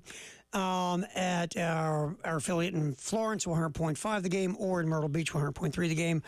The Game TV. Feel free to jump in. Let's give you that. Always forget to go at the Game TV Radio. It's on YouTube. You can find it. It's powered by Integrated Media and sponsored by our buds at Shepherd's Glass. Also, you can drop the 107.5 The Game app. You can do that iTunes, Google Play, whatever the case. Whichever way you're checking us out today, we appreciate it. We do. All right, what's trending at 2, obviously, the big story that, and it's not just about basketball to me. Yes, LeBron James' kid gets drafted by the Lakers at 55, worst kept secret in the world. We knew it was coming. LeBron James has made it very obvious he wants to play with his kid. Does Bronny want to? Yeah, but he's going to say he does, or he's just not going to say anything, right? Sure. So we knew this was coming. We knew it was going to happen. And really the thing that drives people crazy, fair or not, is just nepotism. Like we said in the first hour of the show, Tyler, if it benefits you, you love it, right? Of course. But if you aren't benefited by nepotism, and really probably look at the percentages in life, most people aren't. Probably. It drives you crazy because you feel like it's just unfair. Because really, it is, right? Because we're always taught that you earn stuff. It shouldn't be given to you because of who your family is. Well, and a lot of times people that benefit from nepotism have probably benefited from their entire life, so they don't even really think about it. It's just how things go. Yeah, it's life, right? Yeah, exactly. It's the way it is. So we get bent as a society a lot about nepotism. This is high-level nepotism. Sure. Because Bronny James would not be drafted at all if he wasn't LeBron's kid. He just wouldn't be. I'm not trying to be mean. I hope it works out. See, everybody says he's a good dude. Respectful, nice guy. Bronny James probably wouldn't go to a Power 4 institution, Power 5 institution, if he wasn't LeBron James' kid. And someone said to me yesterday, but Terry, wasn't he a top 100 recruit? I go, yeah, but would he have been a top 100 recruit if his last name wasn't James? Yeah, probably not. That's the point here. And again, to be fair, he had that heart issue, and we don't know how much that screwed with him his freshman year at Southern Cal. But let's be honest. I watched Southern Cal games. There are times I forgot he was on the court. Yeah, well, because, I mean, he barely played. He averaged like 6 minutes a game. Yeah, I mean, he didn't play a lot, and when he did, it wasn't like you're going, wow. Yeah. So he was drafted because of who his dad is. Full stop. But it happens in life everywhere. Every business, not every, but a lot of businesses in America, nepotism runs rampant. In professional sports, in ownership, coaching, upper management, everywhere you see nepotism. Sure. You just do. Sure. Sometimes it's good, like the Steelers with the Rooney family. Sometimes it's bad, like the Bidwell family in Arizona. Yep. It just depends. But we see it everywhere. Now we're seeing it with a player who's got so much juice, and because he's playing at such a high level late in his career, he might actually play with his kid. And because he really runs the organization, he's getting his kid drafted after he got his buddy to be the head coach who does a podcast with him. Right. So this whole thing, it just drives people crazy because it feels like the Lakers aren't doing the things you need to do to be a winner. They're doing what they need to do to keep LeBron James happy and in a Laker uniform. Yes, they are satisfying one player. And again, great player, one of the greatest of all time. Like that is not for nothing. But yes, if you are talking about, because when you fire a head coach, bring in a new guy, the idea usually is like, all right, let's build this thing back up. What do we need to do to make this is a team that won the championship a couple years ago, by the way, in the COVID bubble, whether you take that with a grain of salt or not. This isn't a team all that far removed from a championship. So the question when you hire J.J. Redick is, okay, are we going to do everything possible to make this a championship-level organization again? The answer should be yes. Drafting Bronny James doesn't do that. No, and bringing in a guy who's coached as many NBA games as you and me doesn't really do that either in theory. Right. But he has coached his kid's fourth grade team. So all of this leads to all the barrage of what you're hearing. Right. And I said this we talked about this in the first hour. If the Lakers are coming off a championship, and let's say it's the Showtime Lakers. I use the Celtics as an example but let's go to the Showtime Lakers. Let's say this is Kareem Abdul-Jabbar's kid. Mm-hmm. And you just won another championship. And you've won multiple championships. And you're in the mix to win a championship every year. And you draft Kareem Abdul-Jabbar's kid 55. this isn't half the thing it is right now. No, it's not, because again, you're getting the benefit of the doubt because you're already at the top level of the league. And yeah, if you want to throw a bone to your great player at that point in time, all right, no, it's not that big of a deal. Right, because you're going, we got Worthy, and we got Magic, and we got Kareem, and we got Byron Scott, and we got Sam Perkins. We got all these guys. Yeah. So you know what we're doing? We're giving Kareem a hug. Now, let's give credit where it's due. They got Dalton Knecht in the first round. That is a good Great get. pick. Somebody Great that they probably didn't think was going to fall that far to them, got him, and he's somebody that can come in and make an impact right away. They did the right thing in the first round, and it totally, I had to, sit down for a minute and rewind the TV to make sure what I saw was right, that the Lakers did the correct thing by handing the card for Dalton Knecht. Sure. Because that to me, that's the best pick of the first round.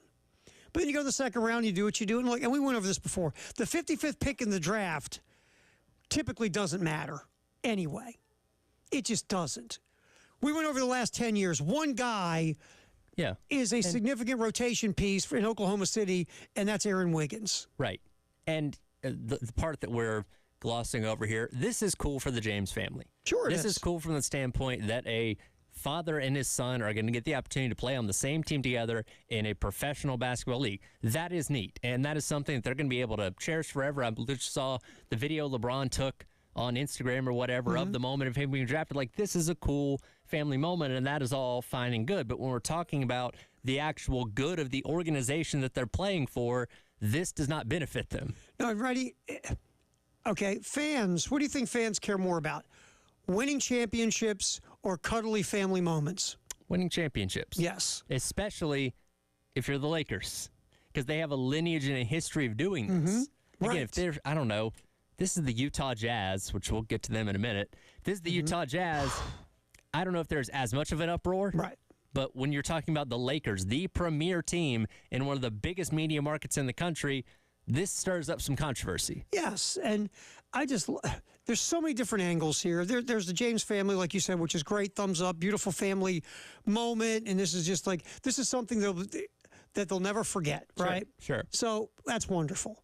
And we want to give them a thumbs up. And look, there's a lot of dads in this world who'd love to do what LeBron James is doing. Totally. And be able to have their kid go on a journey with them like this. Totally understand it from a family perspective. From a team building perspective, this isn't going to do a lot for you. It's just not. I mean, that's the reality of this. So let's fast forward a couple years. Let's say J.J. Redick does not work out as a head coach and gets fired. What is the first thing people are going to bring up when they talk about the failure of the J.J. Redick era? He drafted Bronny James. Yeah, and he was LeBron's pick to be head coach. Yes. Whether that's fair or not, that's reality. If J.J. Redick is hosting a podcast with Giannis Antetokounmpo, is he the coach of the Lakers? No. So that's the other side of this. There's so many different ways. Now, I mean, again, I'm not there, but if I'm the GM of the Lakers, and I'm looking at that draft board, if Bronny, this is tough to say, and I just care about winning and building a championship team, I'm not taking LeBron James's kid. I'm just not. Well, I'm trying to think of this from all right, if I'm J.J. Redick trying to sell ownership on why we should draft this guy out, remove the LeBron part of this. What about him as a player? And again, this is the 55th pick. As you said, most of these guys don't end up panning out, but still, you're spending a draft pick on him. What is the selling point for why we should draft him? He's the first guy in, last guy out. He's a good kid. He's a hard worker. That's what we heard from Rob Pelinka, right? The GM. He volunteered at the local animal shelter, picks up trash on the side of the highways on Saturdays. Great. Walk your dog for you when you're on vacation. Exactly. Helps the old lady across the street. That's all fine and good. What can you do on the basketball court? Didn't hear that. Yeah. Now, I want to play this cut from Adrian Wojnarowski. And look, the NBA does not want to criticize this. Of course not. Because LeBron's their dude. And this is going to bring whatever game the Lakers start off the season with. I imagine it's going to be on TNT or some national broadcast. People are going to watch because they want to see the moment that Bronny and LeBron take the court together. Right. I mean, people will go to Laker games to see this. Oh, the Bronny James is probably going to be the second best-selling jersey in the NBA this year. Absolutely. This is good for business in that, you know how you want to see things. Sure. So you can say you saw it. I was there. I was in the Staples Center, or Crypto.com Arena, whatever we Right. call it now. I saw Bronny take the court. Right. And there was standing ovation. And we stopped the game, and we took in the moment, like all that stuff. Right. So the NBA, and no one anybody's going to criticize LeBron either. They're just not going to do it. No. So here's Woj talking about him. Woj is correct on what he says, but it doesn't make this right. He's just correct. I don't want to hear these charges, people talking about nepotism. No, the NBA is full of nepotism. Full of it. The ownership level, front offices, Absolutely. coaching. Yep. I don't want to hear it all of a sudden because of Bronny James's father plays for the Lakers. Right. It is rampant in this league. That is a And at the same, Sure it is. But does that make it right? Of course it doesn't. Right. You know, to say, it's like when you get caught, police officer pulls you over for speeding. Everybody's doing it, officer. Yeah. Well, you Oh, got caught. Wait a minute. Everybody's doing it? You're right. Yeah. Go. Did everybody else get Okay. pulled over? No, you did. Yeah, I mean, look, everybody trying to cover this to make it I get it. And they're not wrong. There's nepotism everywhere in life. Sure. The point is, do you deserve the gig you get? Right. Like a lot of times in this nepotism that we're talking about on ownership level, upper management level, coaching level, no, you don't deserve it. You don't deserve the gig, but you're getting it doesn't mean you deserved it. So that's all we're saying here. I get why this draft pick was done, Yeah. but let's not act like he would have got drafted there if he wasn't LeBron's kid, because he wouldn't have. No, of course not. Here's Dave McMenamin real quick from ESPN as well. Anthony Davis, the running mate of LeBron James in L.A. Here's what Dave McMenamin says about Anthony Davis's thoughts on LeBron's son.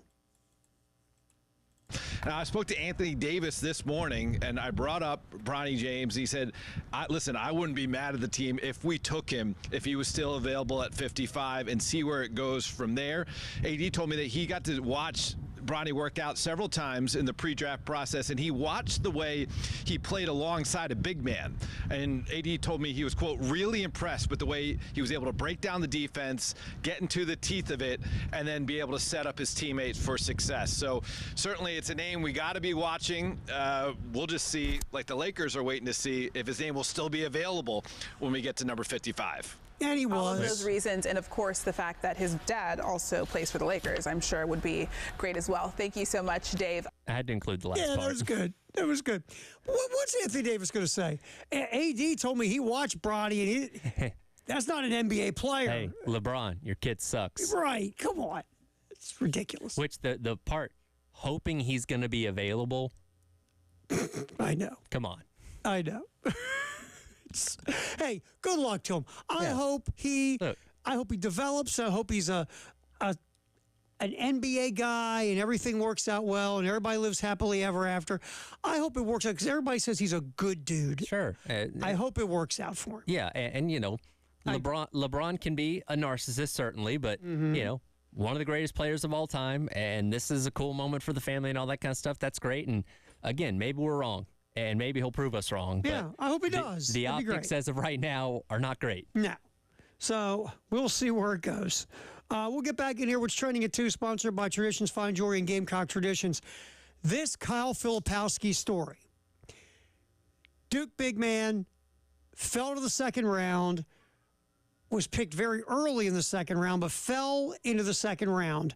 And then yesterday, after he was drafted, the family went to social media. Wow. We'll get to that next.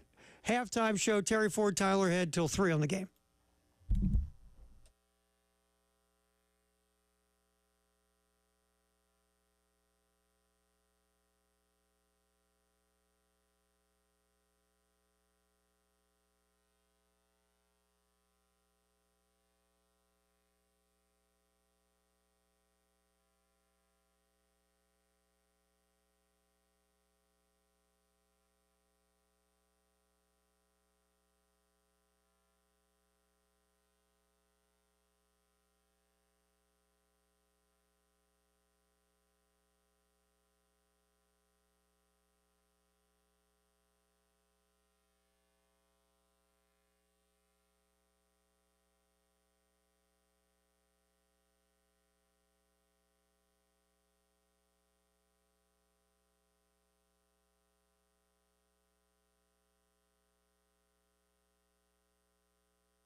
What's trending at 2, sponsored by Traditions Fine Jewelry and Gamecock Traditions here on The Game.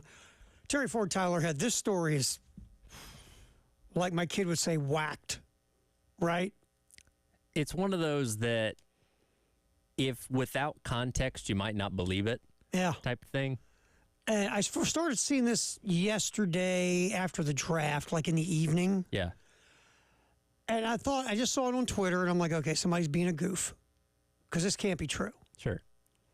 Had to get those second and third sources, right? And the fifth and the sixth and the seventh Yeah. sources, and all of a sudden this thing's everywhere. Kyle Filipowski, if you keep up with college basketball, you know Filipowski was at Duke. A guy who, good player at Duke.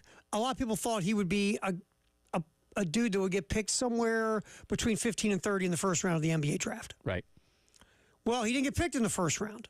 And you're like, interesting. No, look, I get there's some things in Filipowski's game. Look, he's very talented. He's a 7-footer that can, shoot outside, score inside.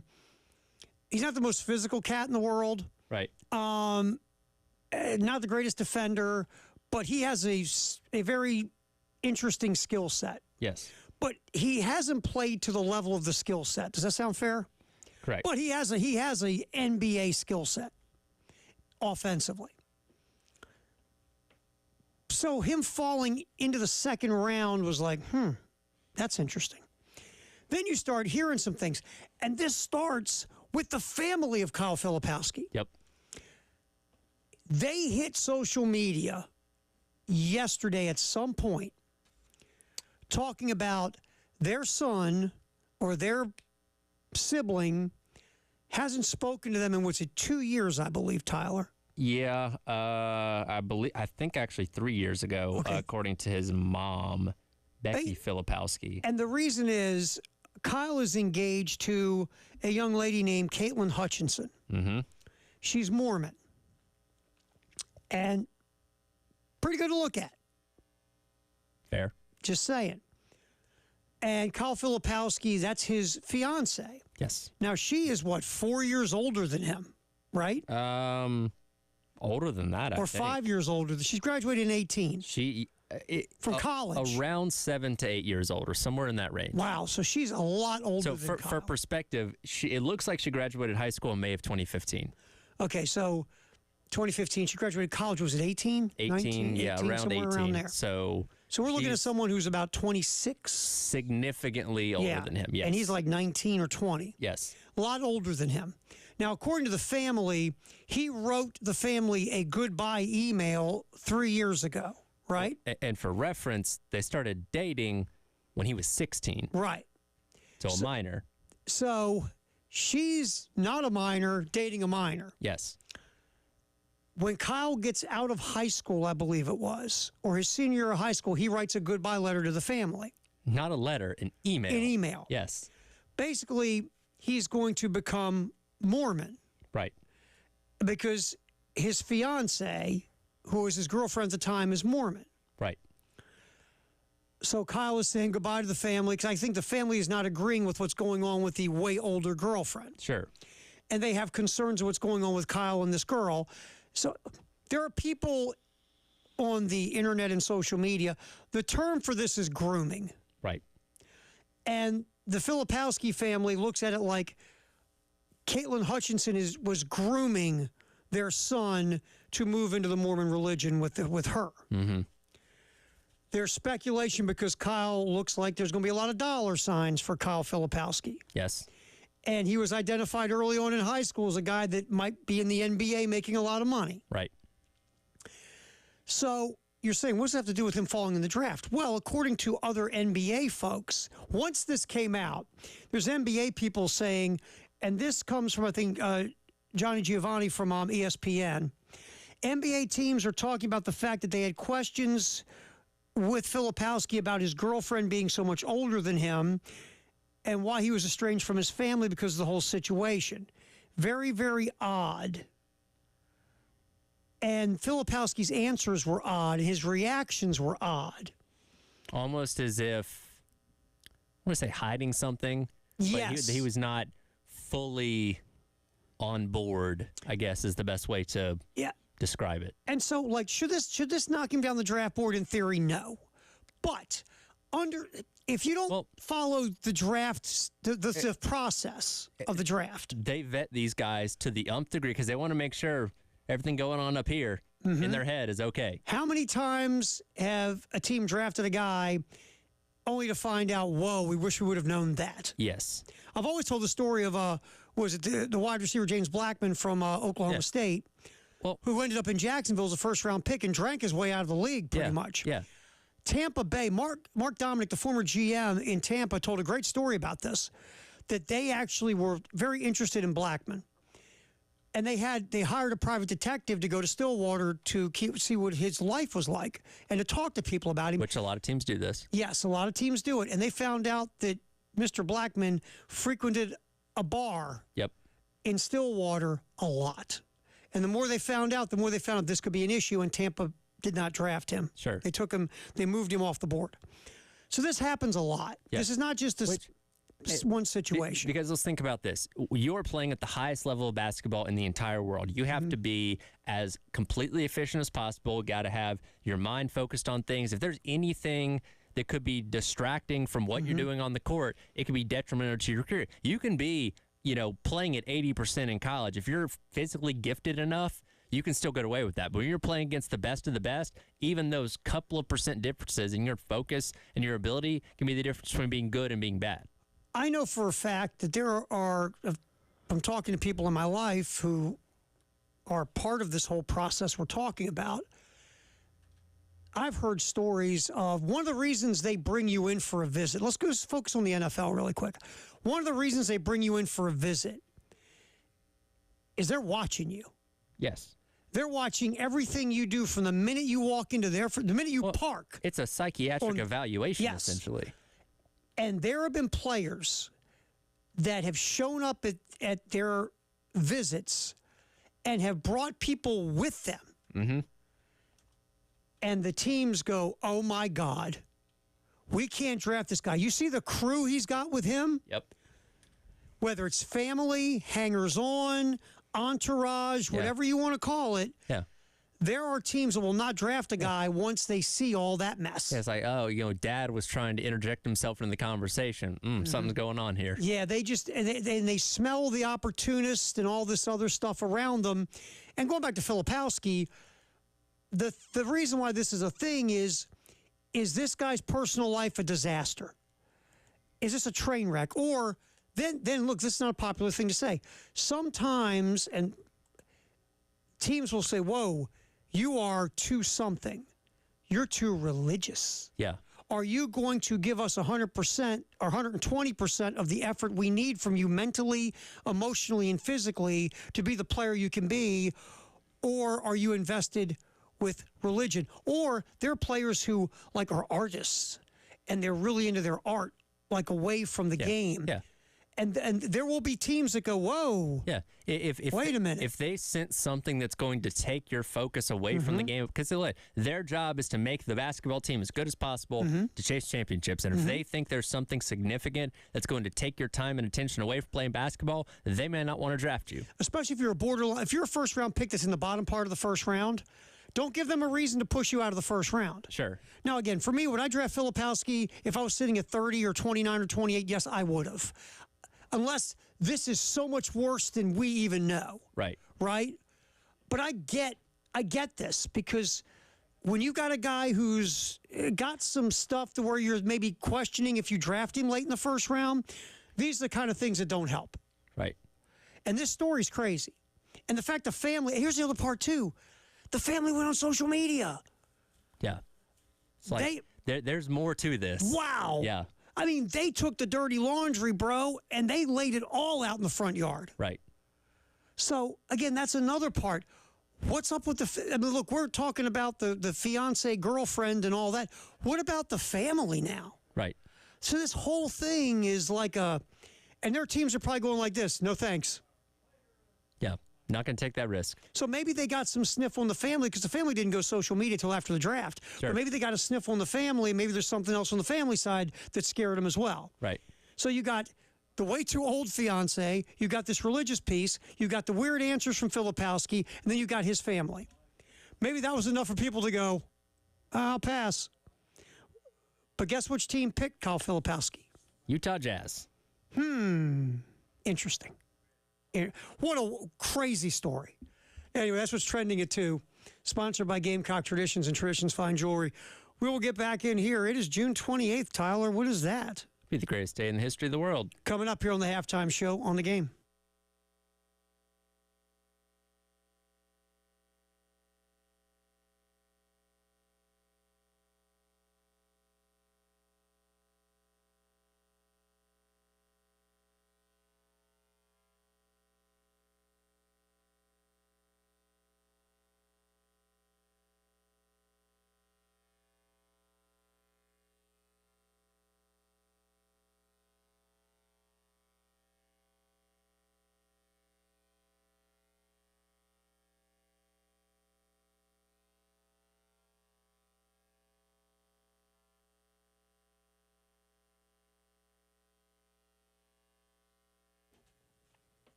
If you're looking to do some different things to the home, whether you want new appliances, you'd like to maybe switch up, maybe you've got a shower you want to put a bathtub in. You got a bathtub you want to put a shower in, or you want new shower, bathtub, whatever.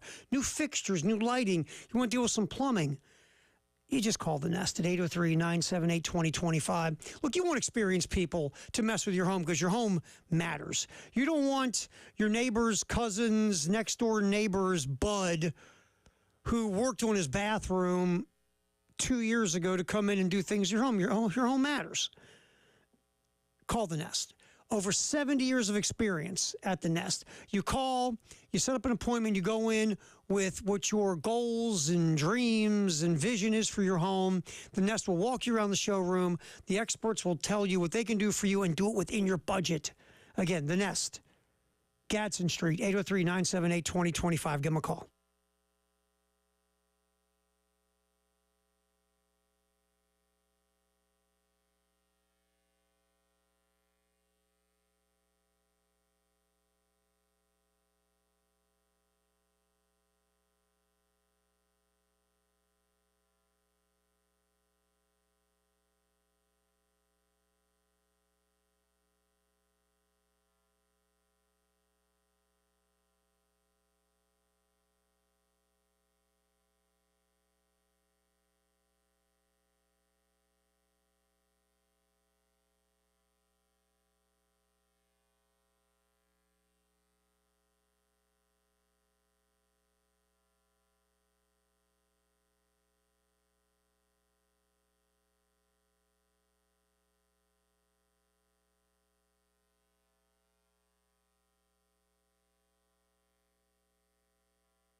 Oh, where we go from the Filipowski story? Everything else is like, yeah. That's a tough transition, to be honest with you.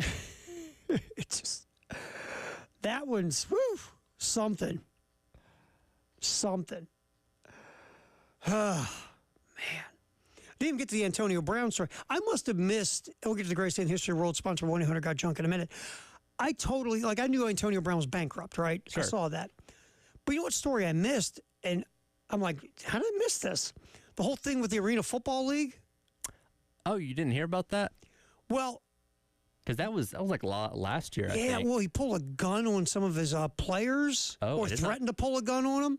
I remember hearing about him not paying his players. He didn't pay them. I did not hear about the gun They thing. kicked him out of the league. Yeah. But yeah, I saw the story yesterday where there was this thing where they went to complain to him about something, and he said to his assistant who was with him, "Hey, do I still have that AK out in the car? You want to go get it for me?" And they're just having a conversation and a disagreement about something. And Antonio Brown said, "Hey, dude, can you go get my gun out of the car?"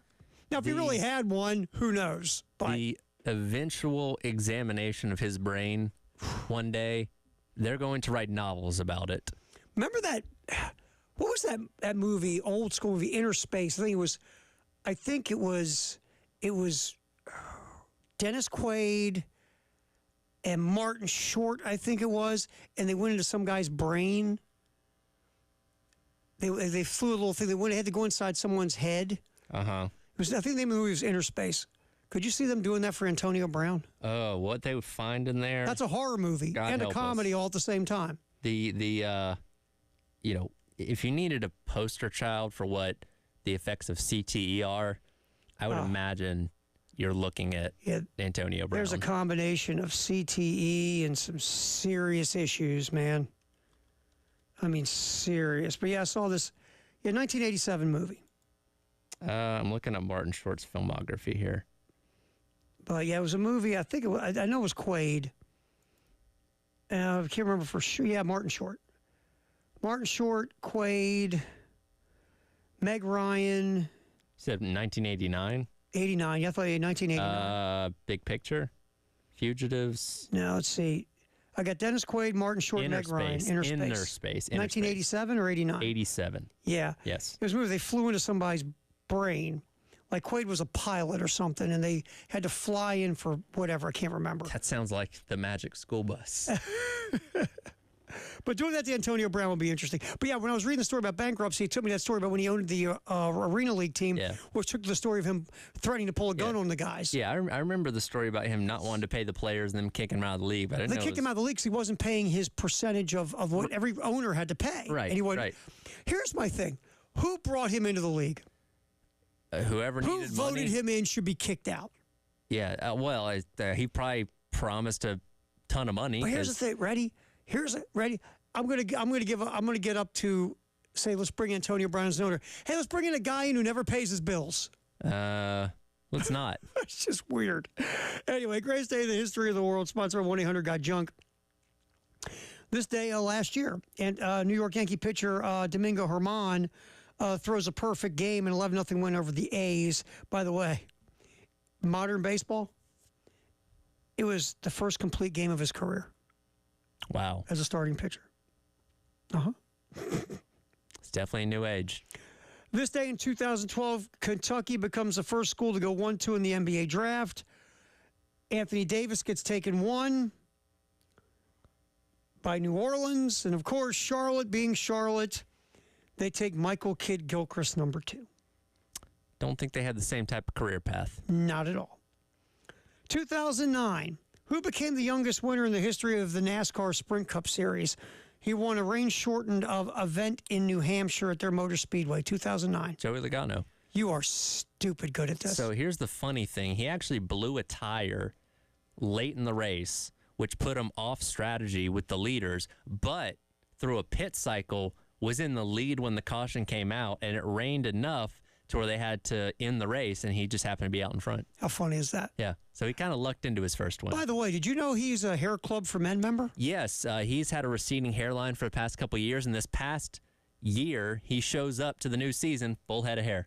Yeah. And like he's embraced it. Like he's not the guy's like, oh, I didn't do anything. Like no, he leaned into it. Oh, he's doing commercials Yeah. with the guy that played Malcolm in the Middle, Yes, who's also a race car driver now. Frankie Munoz. Frankie Muniz is a race car Muniz. driver. Well, it was funny because they're doing this commercial and they're yapping about their hair club for men, and I'm like, Sure. what have I missed? Yeah. It was pretty funny. It was weird, very weird. So yeah, Joey Logano, greatest NASCAR driver ever to be a hair club for men member. Do you know what his nickname used to be when he was coming up through the What? ranks? Sliced bread, because he Why? was the greatest thing since. Oh, well, I hear he loves himself some him, and he wasn't very well liked in his early years. Am I right? Well, when everybody tells you you're the greatest thing ever, I can imagine that can go to your head. Doesn't he come from money? Is he the one that came from money? His dad owns a waste management company in Connecticut. yeah, he so- came in with some dough. Came in with some dough. Okay. I mean, look, everybody in racing has money. No poor people don't race. In the old days of moonshiners running. Yeah, it don't work like that anymore. Yeah. All right. Also on this day in 2009, Mariano Rivera earned his 500th career save. Greatest closer in the history of baseball. I mean, no offense. I mean, you talk about playing Metallica music and having a dude coming out of Sure. the bullpen, Sure. especially in the postseason, it was game over. Yeah. Game over. Blew 2 saves in the postseason. One against the Indians in '97, Sandy Alomar Jr., a home run in the division series, and blew the save against the Diamondbacks in Game 7. Really, I mean, look, it's a great moment, and it was a fantastic World Series, but let's be honest here. If the Yankees aren't playing the infield in, Luis Gonzalez's, that ball he hits a pop-up. Right. Rivera, unbelievable. Unbelievable. Also on this day, a couple of little milestones. Frank Thomas hits his 500th career home run. And then after that, knocks down some testosterone fluid. Now, 500th career home run, Frank Thomas, one of the best all-around hitters of his generation. Frank Thomas was phenomenal. He still looks like he could go now. Doesn't he? Yeah. And she'll like it too.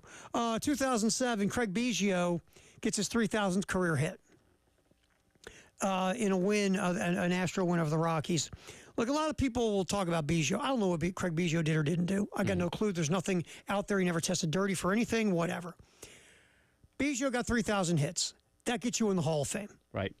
We can say he wasn't one of the greatest players of his generation, whatever. I always look at the Hall of Fame like this real quick. There are those guys, like Frank Thomas, no-brainer. For sure. But I also think there are guys who were very good for a very long time, like Biggio. And they accumulate massive career numbers, and ultimately look up and go, well, those are Hall of Fame numbers. Right. That's Hall of Fame worthy, too. People don't understand how difficult it is to be very good for like 15 years or 20 years. Sure. It's not elite, but I think it's almost the Hall of Fame should have 2 levels, maybe 3. One for the elite of the elite, one for guys like Craig Biggio, and one for the steroid guys. Right. Have their wing. Where do you want to put their wing, you always say? The Hall of Famer for steroids, where's that wing you always? Oh, dang it, I forget. It's behind like the caution tape. So that's the greatest day in the history of the world, sponsored by 1-800-GOT-JUNK. We'll come back. Firehouse Sub text to the hour at 803-404-6100. Get you ready for the postgame show as well. Elijah and our buddy Mike Gillespie sitting in for Jay today here on The Game.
Time for our Firehouse sub text of the hour at 803-404-6100. Also, we're doing the handoff, playing the role of Jay Phillips with Elijah Campbell today.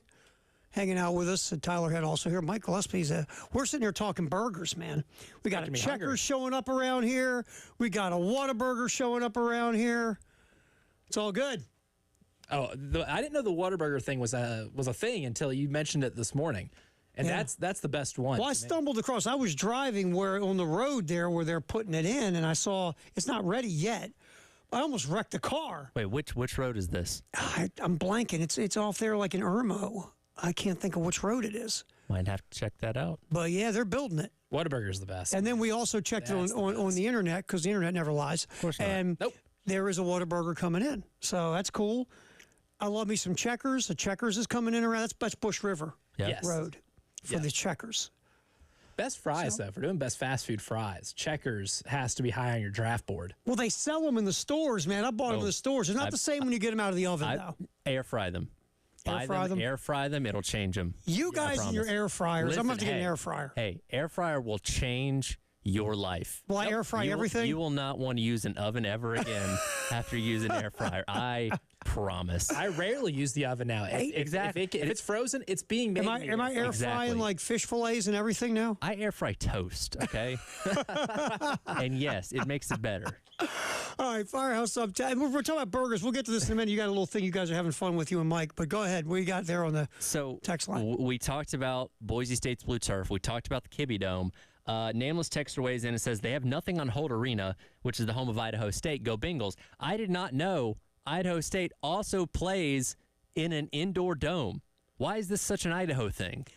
Look, I'll be honest with you. I never went to any Idaho State games at all. Which this is now called the ICCU Dome. But yes, it looks. Did you find it? Almost exactly like the Kibbe Dome. It's the same just little horizon looking dome thing. I'll say this. The weather most of the time in Idaho is really it's nice. I never knew this either. It's a desert climate, which I never knew. I never knew this until I lived there. But those few months where it gets cold is miserable.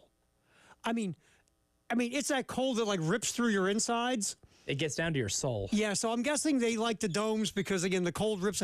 I mean, I went to what used to be the Humanitarian Bowl. The Rhodey's Humanitarian Bowl. Yeah, which is now the Potato Bowl. Famous Idaho Potato Bowl where they dump the French fries on the winning coach. There was my favorite tradition. 26 people at this bowl game because, again, Boise State wasn't playing and nobody cared. And it was cold, miserable, and the rain is like sickles of switchblades coming at you. Well, let's think about this. When your team goes to a bowl game, typically a couple days after Christmas, you're like, yeah, let's go spend our days after Christmas in Boise, Idaho. Freezing your tail off.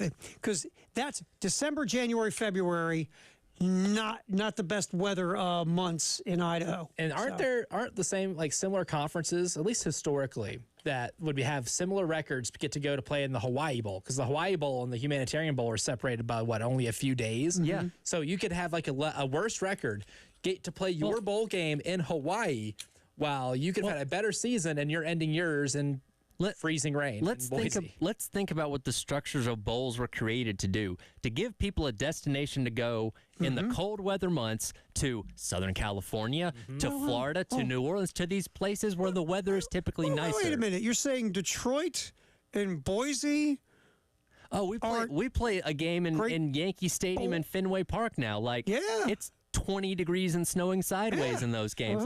That's not destinations for anyone. No. At least the venue. I would, I would be pretty cool with having a picture of me playing at a football game at Fenway Park or at Yankee Stadium or even Ford Field. But for a period of time, there were players, college-age dudes who wanted to play on that blue turf in Boise. Just say they played on the blue turf. When Boise was at the peak of being Boise, peak of their power. Now it's it's not the same thing. You're in another Group of 5 school. But when they were Boise trying to kick the door in on the big party, that blue turf thing was for a minute or two cool, right? Now, I don't know how cool that is anymore, but it was a little bit of a thing for a bit. Sure. But, yeah, freezing your tail off at the potato bowl. I mean, please. We got frostbite and got to dump fries on our coach. Yeah, exactly. But by the way, they were frozen when they hit our coach, and he's now got a concussion. They're wet, cold, and soggy. Yeah. The worst way to eat French fries. But I guess the answer is, I mean, that area like that for those few months when it's miserable, I guess you want it domed. I guess so. I guess. But interesting text. I didn't know about Idaho State. And I brought up this point to Terry earlier. The new game, since Idaho is now FCS, we don't get the Kibbe Dome in College Football 25, unfortunately. That's right. One of the few, I guess, teams that left FBS by the time the last game was created. The Kibbe Dome used to be a really fun venue. Oh, for sure. Because it's just so weird. Yeah. It's Which, by the way, they're massively actually killing it in FCS. They were in the playoffs this past year. Oh, yeah. I watched their playoff game in the Kibbe Dome. If a game's on in the Kibbe Dome in that time of year, I'm going to watch it just because of. I'm not going to lie. I turned it on just to see the Kibbe Dome because I was there. I've been in the Kibbe Dome, so I needed to see the Kibbe Dome again because I'm never going to be inside. You're going to test it's a real place. Hey, I drank water out of the fountains against the wall. When else can you watch football be played in a high school gym, right? It is the funniest thing you'll ever see in your life. So I had to turn it on too, I'm not going to lie. And Idaho got whooped, right? Didn't they get run in that game? Didn't they get beat? I can't remember. I just know they honestly. did not make it to the final. They did not. I just was watching going, the Kibbe Dome. Memories. Yeah, times. buddy. That's a bucket list thing. That's a bucket list venue Moscow, for me. Idaho, Pullman, Washington, they're 8 miles apart. It's an interesting area of the world. I smell a rivalry. Tell me a place named Moscow's cold. Stunned. Stunning. All right, Elijah, Michael Gillespie coming next to the postgame show. Tyler, nice work. We will talk to you on Monday here on The Game.